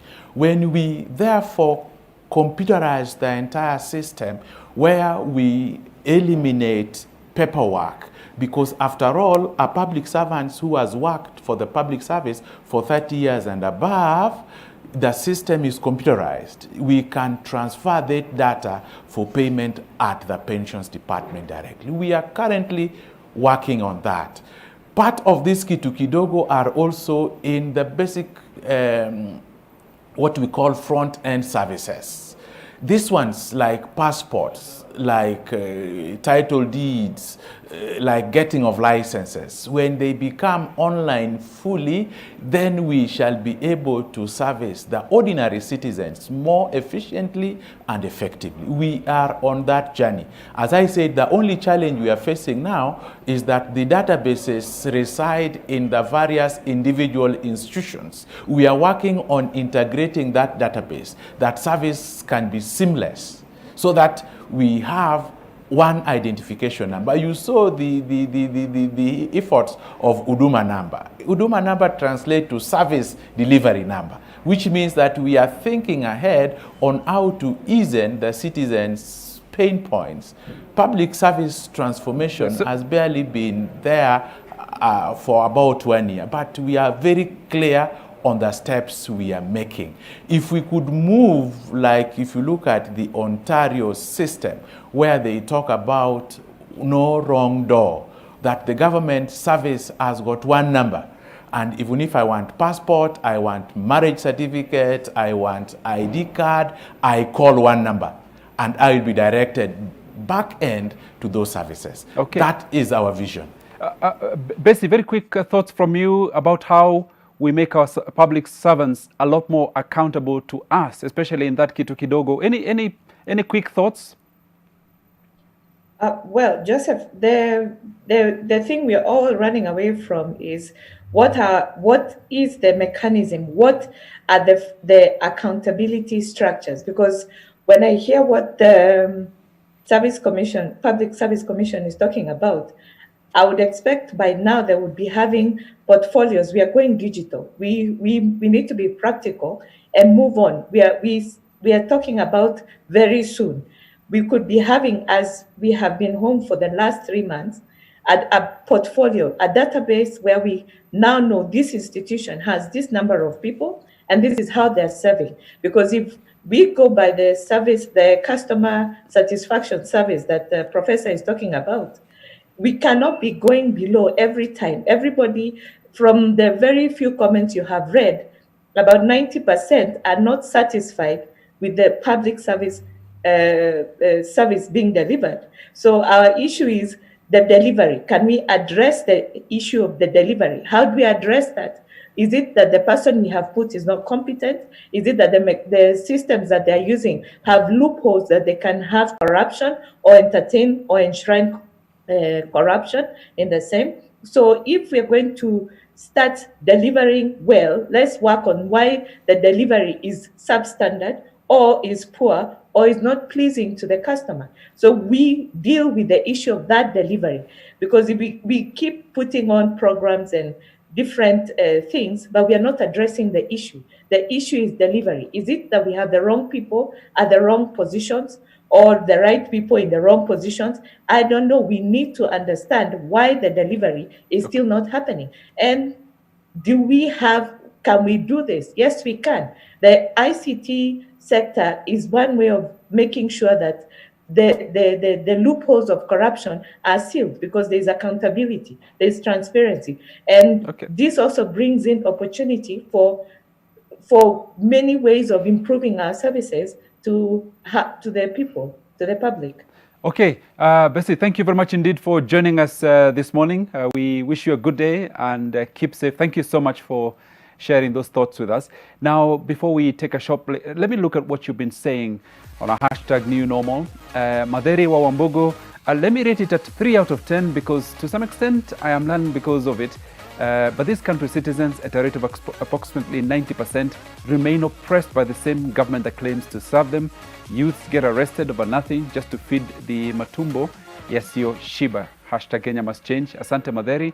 Other comments from Abbas Njuguna. It will be open and visitors charged a fee to enjoy themselves. Okay, thank you for that.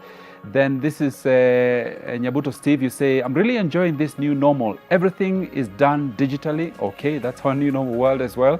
Karanja Kero, progress. Okay, do you say we're making progress or just progress?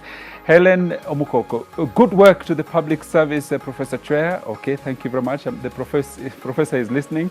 And, there'll be more from him when we come back from a short break.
Mind-blowing music and entertainment. Just move to NTV. The Three Sides of Anna. Ernestina, what we have to do now is to keep my niece from the influence of that woman. It was Evaristo, and he did it so he can protect Soledad. Listen to me, Ana For Lucia. many years, they were accomplices. Those two made sure that I would never find out the truth. I beg you, please untie me.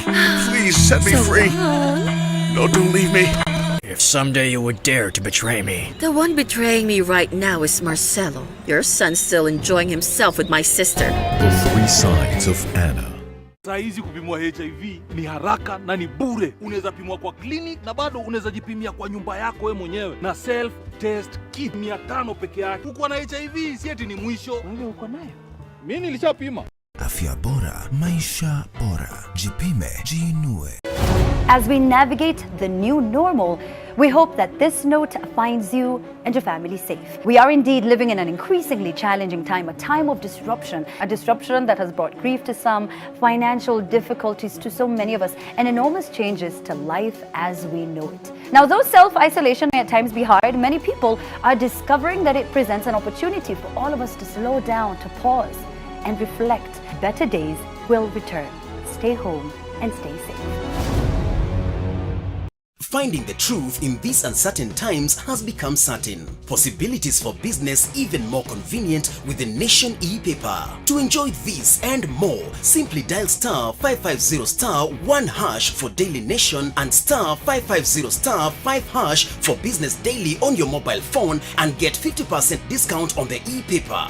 Yes, for just 20 shillings each, the truth will find you and more possibilities right where you are. Dial *550*1# for Daily Nation and *550*5# for Business Daily today. Terms and conditions apply.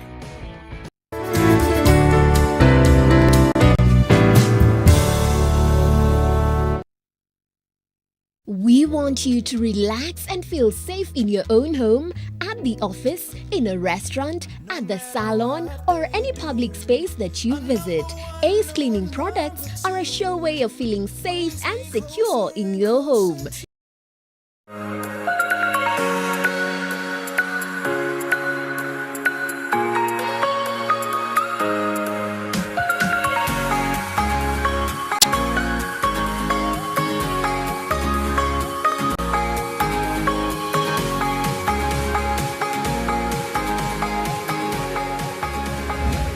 We are putting your world on hold for a moment as we check out what else is going on in the other world.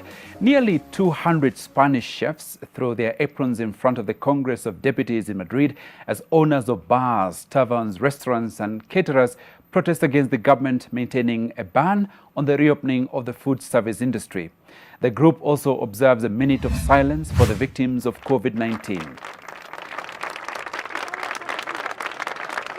Chef of the restaurant La Tesquita El Frente said the economic impact of the closure of the restaurant on the employees at the moment is bad. But it's true that when they operate at 40% capacity, when in return, it's going to be very difficult for him to have the same demand for employment that he had before the coronavirus.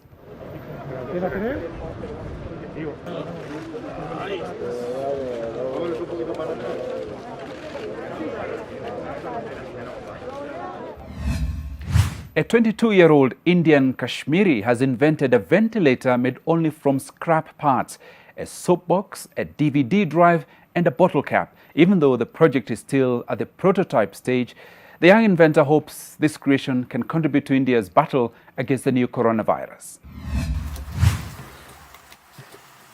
When this pandemic started, and I saw this article about Kashmir that we have only 72 ventilators here. It was back in March. So I started thinking about it because rest of the countries were also going out of ventilators. The mass manufacturing stopped because of the pandemic, and so I had to come up with some solution.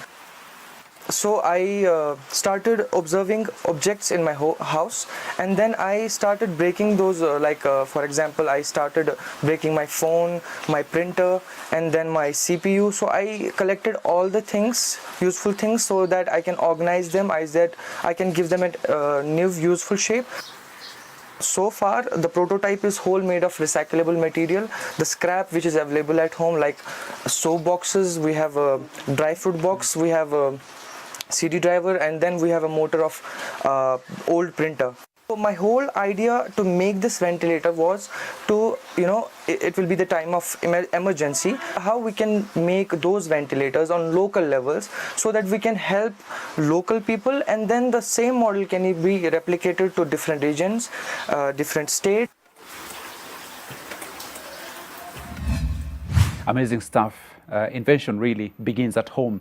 In Brøndby, a Copenhagen suburb, up to 3,000 fans were allowed in the stadium to watch a football match after the COVID-19 measures eased in Denmark. The protocol was nonetheless very strict, and the public was supposed to remain seated as much as possible, leaving at least 2 seats between every person.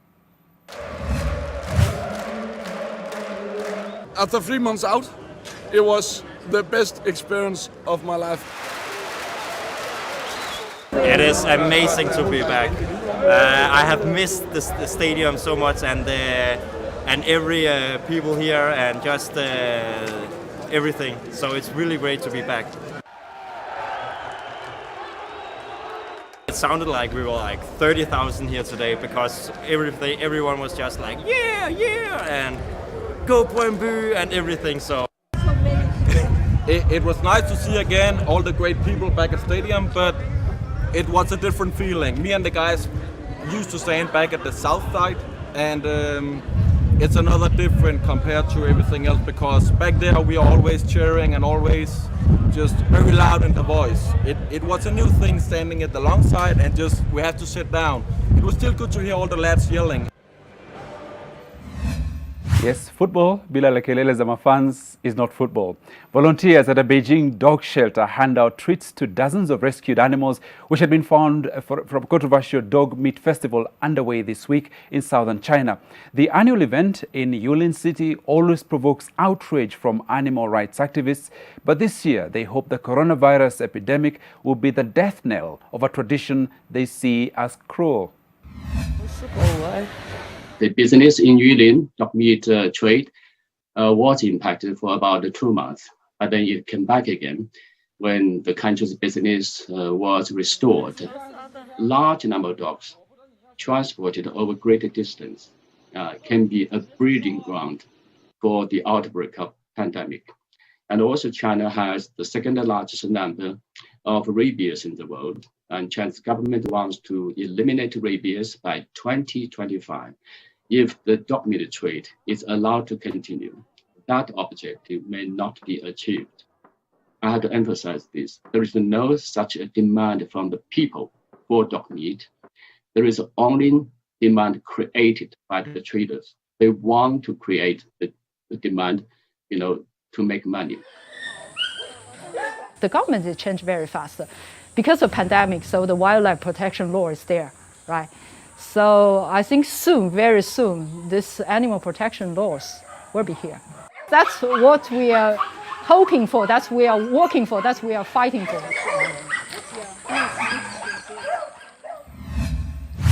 A crowd of protesters tried to topple the statue of former U.S. President Andrew Jackson near the White House Monday evening as police clashed with protesters to break up new demonstrations that erupted in Washington.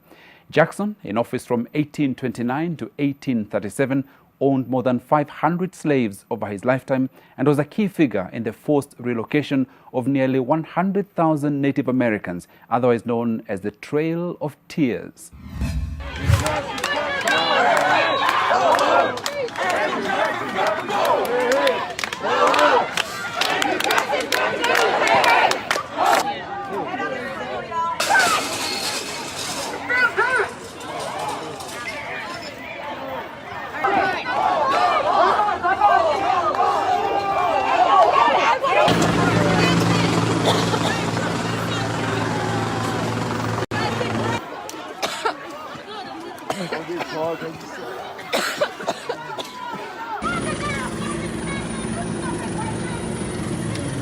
Wow, that is really close, actually.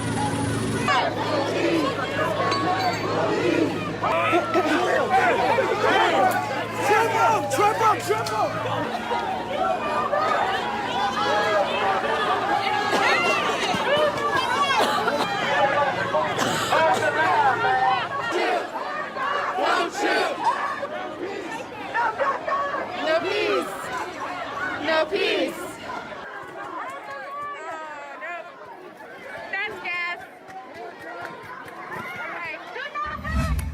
huko ni America.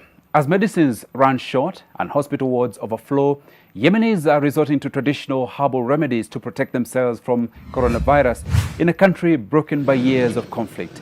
Yemen has so far officially recorded under 1,000 cases of the disease, with some 257 fatalities. But most clinics are ill-equipped to determine causes of death, and there are ominous signs that the real toll is much higher. Bashar Al-Assar, a vendor at Al-Shanini market, says these kinds of herbs are used to combat coronavirus and are considered a treatment to strengthen the immunity. For example, costas, which is the best of fighting the coronavirus. Previously, the demand on some herbs was not more than 5%, but today the demand for the same items increased to 100%. Every customer that buys from the shop will not leave before buying these herbs as well. Munir Ahmed Ghaleb, a customer at Al-Shanini market, says, I came to Al-Shanini market to buy herbal medicine because of the price of medication has increased insanely. And now a citizen must resort to the local market for essential medicinal herbs such as garlic to fight the virus.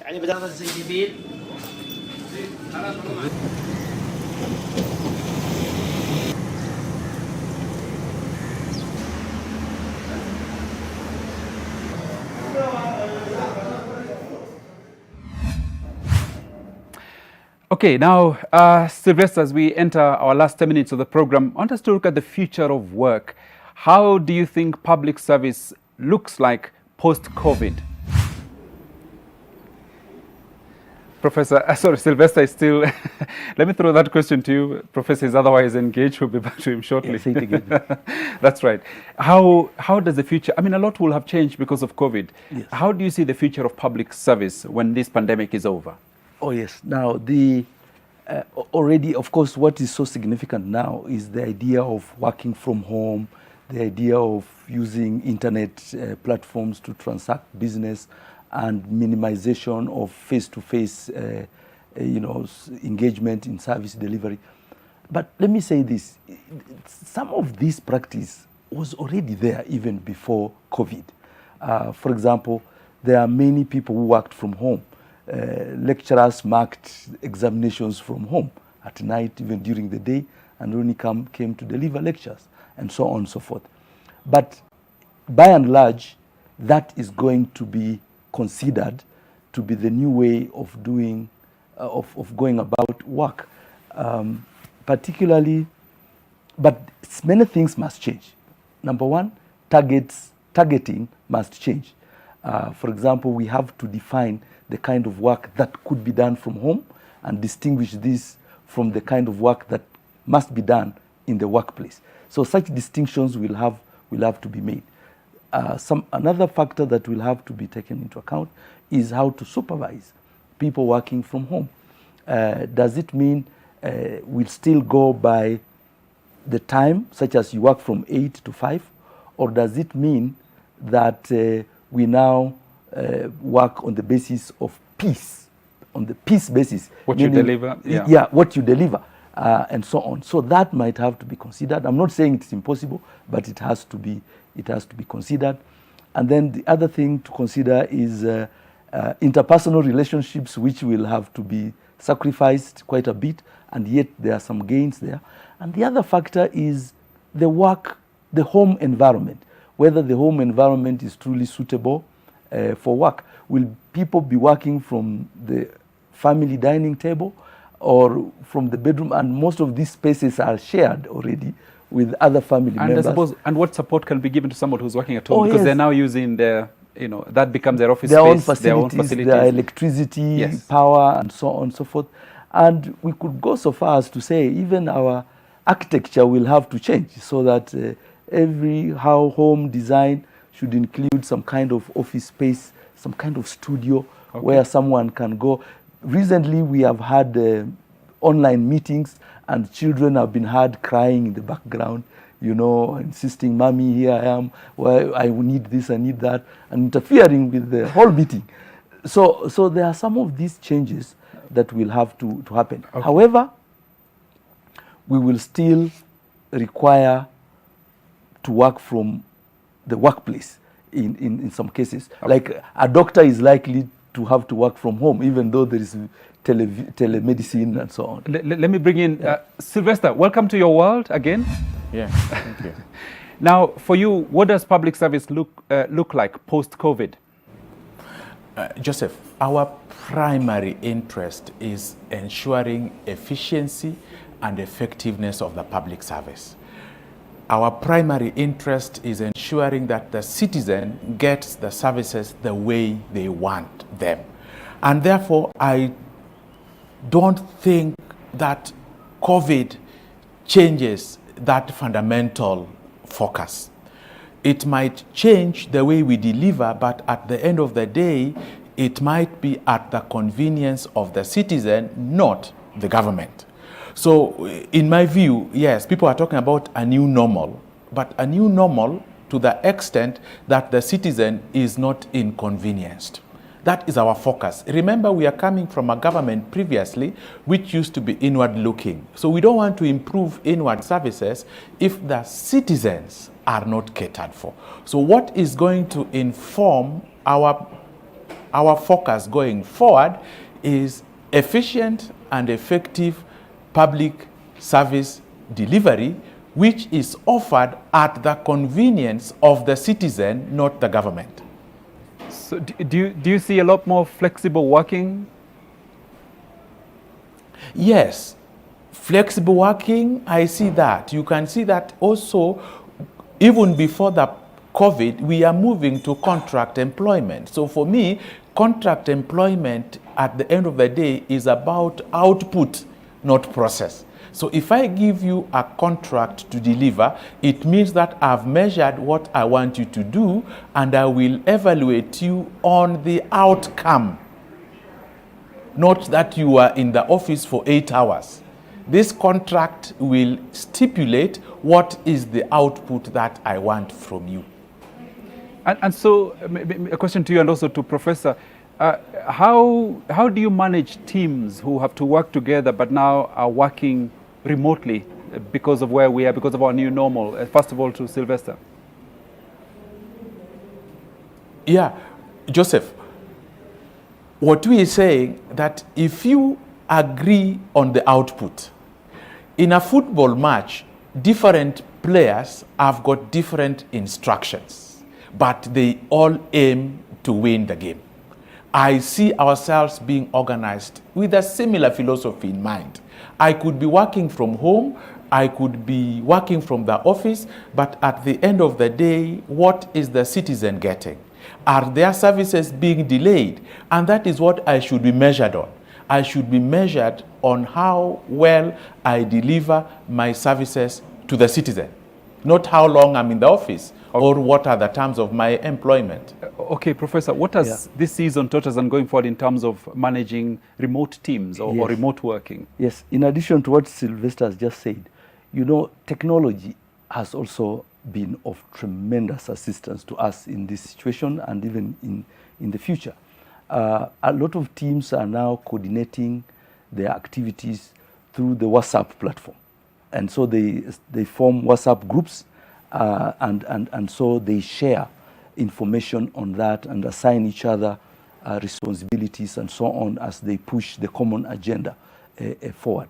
The email is also quite tremendous, and people have this Dropbox, they have this and that, they chat and so on, and teams can get going actually online.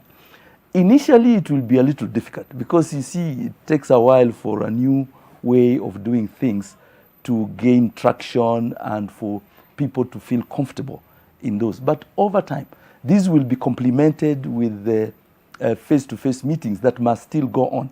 In other words, there will be no sudden cut-off point, but that there will be a period of overlap where we will use both the old ways and some of the new ways, and then over time, the new ways, the old ways will drop off and the new ways will pick up. But it will be a bit of a challenge. As I said earlier, there are some pieces of work like examinations where you want people to be seated in a room and so they are supervised so there is no cheating. Do you see? Now, for someone to write an exam from home, you see, that's kind of a little challenge. So there will be these difficulties. But again, from the standpoint of KSG, we learned that there are different ways of examining students and participants. You see, where students, for example, write dissertation, they don't write it from the institution, they write from home. Right. And yet there's a way in which we are able to assess which one has met the standards, therefore it passes, and which one has not, therefore it is delayed. So there will be so much innovation required in the way we do things, so that those that can fit in the new normal should be adjusted sufficiently to fit there, and those that can't can continue in the old ways. Professor, thank you. Sylvester, final thought from you as we come to the end of the show. Your last words to people hopeful for a really good, efficient, affordable service from public institutions. Yeah, thank you, Joseph. I'm very hopeful and very optimistic. The mandate of the public service is to ensure an efficient and effective public service. There has been a lot of challenges on the government, on the public service, but we are on the way to delivering these services. We were already on a journey of a transformation, and we were already leveraging so much on information technology to ensure that we deliver our services efficiently and effectively. COVID has only now fastened or made the process more rapid. It was a journey we had embarked on because, so for me, in my view, is that we are on course and we are going to deliver on our mandate as the Public Service Commission. Thank you. And in 10 seconds, final word from the Kenya School of Government. Yeah, let me say this. Actually, despite some frustrations expressed by viewers and so on, the Kenyan public service is really doing well. And if you want to recognize that, just cross-check it with the public services of other countries on this continent. I'm not saying we should stop aiming for higher and higher status, but I'm just encouraging citizens that we are not doing very badly, we'll continue to work hard. Professor, thank you. Thank you very much indeed to Professor Ludeki Chwea, who's the Director General of the Kenya School of Government, and also Sylvester Obongo, who's the Director, Performance and Service Delivery Transformation at the Public Service Commission. Just before we go, some comments from you, and this is what you've been saying on our hashtag New Normal. Uncle K, I've actually never had an issue with public service. Everything seems to run well. I've never been asked for a bribe or been delayed in any way. I'd actually like to commend the government on that, especially with the coming of Huduma centers. Thank you, Uncle K. Kehara, you say the biggest hindrance to this country's progress is the public service. No commitment, very good at PR, paid for delivering of the expectations, a need for radical change, which we've been discussing. And this is Kirui Jeffrey. You say kudos to that guy. Mjinga Kirebuka Mwerevu Yumashakani. I saw it in Senate yesterday, junior fighting. Hatukuelewa kama bado hiyo iko kwenye public service. And then this one is from Miki Mutwiri. This is where everything is getting nasty. Where exactly, Miki? Hujatuambia vizuri. Haya. Another comment here from, thank you so much, Miki, for that. I think that's it in terms of comments. Now, tomorrow we shift our focus to the plight of Kenyans stuck abroad due to the COVID-19 travel restrictions, or those that were meant to travel abroad but are stuck in Kenya. How are they coping? Well, find out. We'll have some of them here and on Zoom to share their experiences. That's it.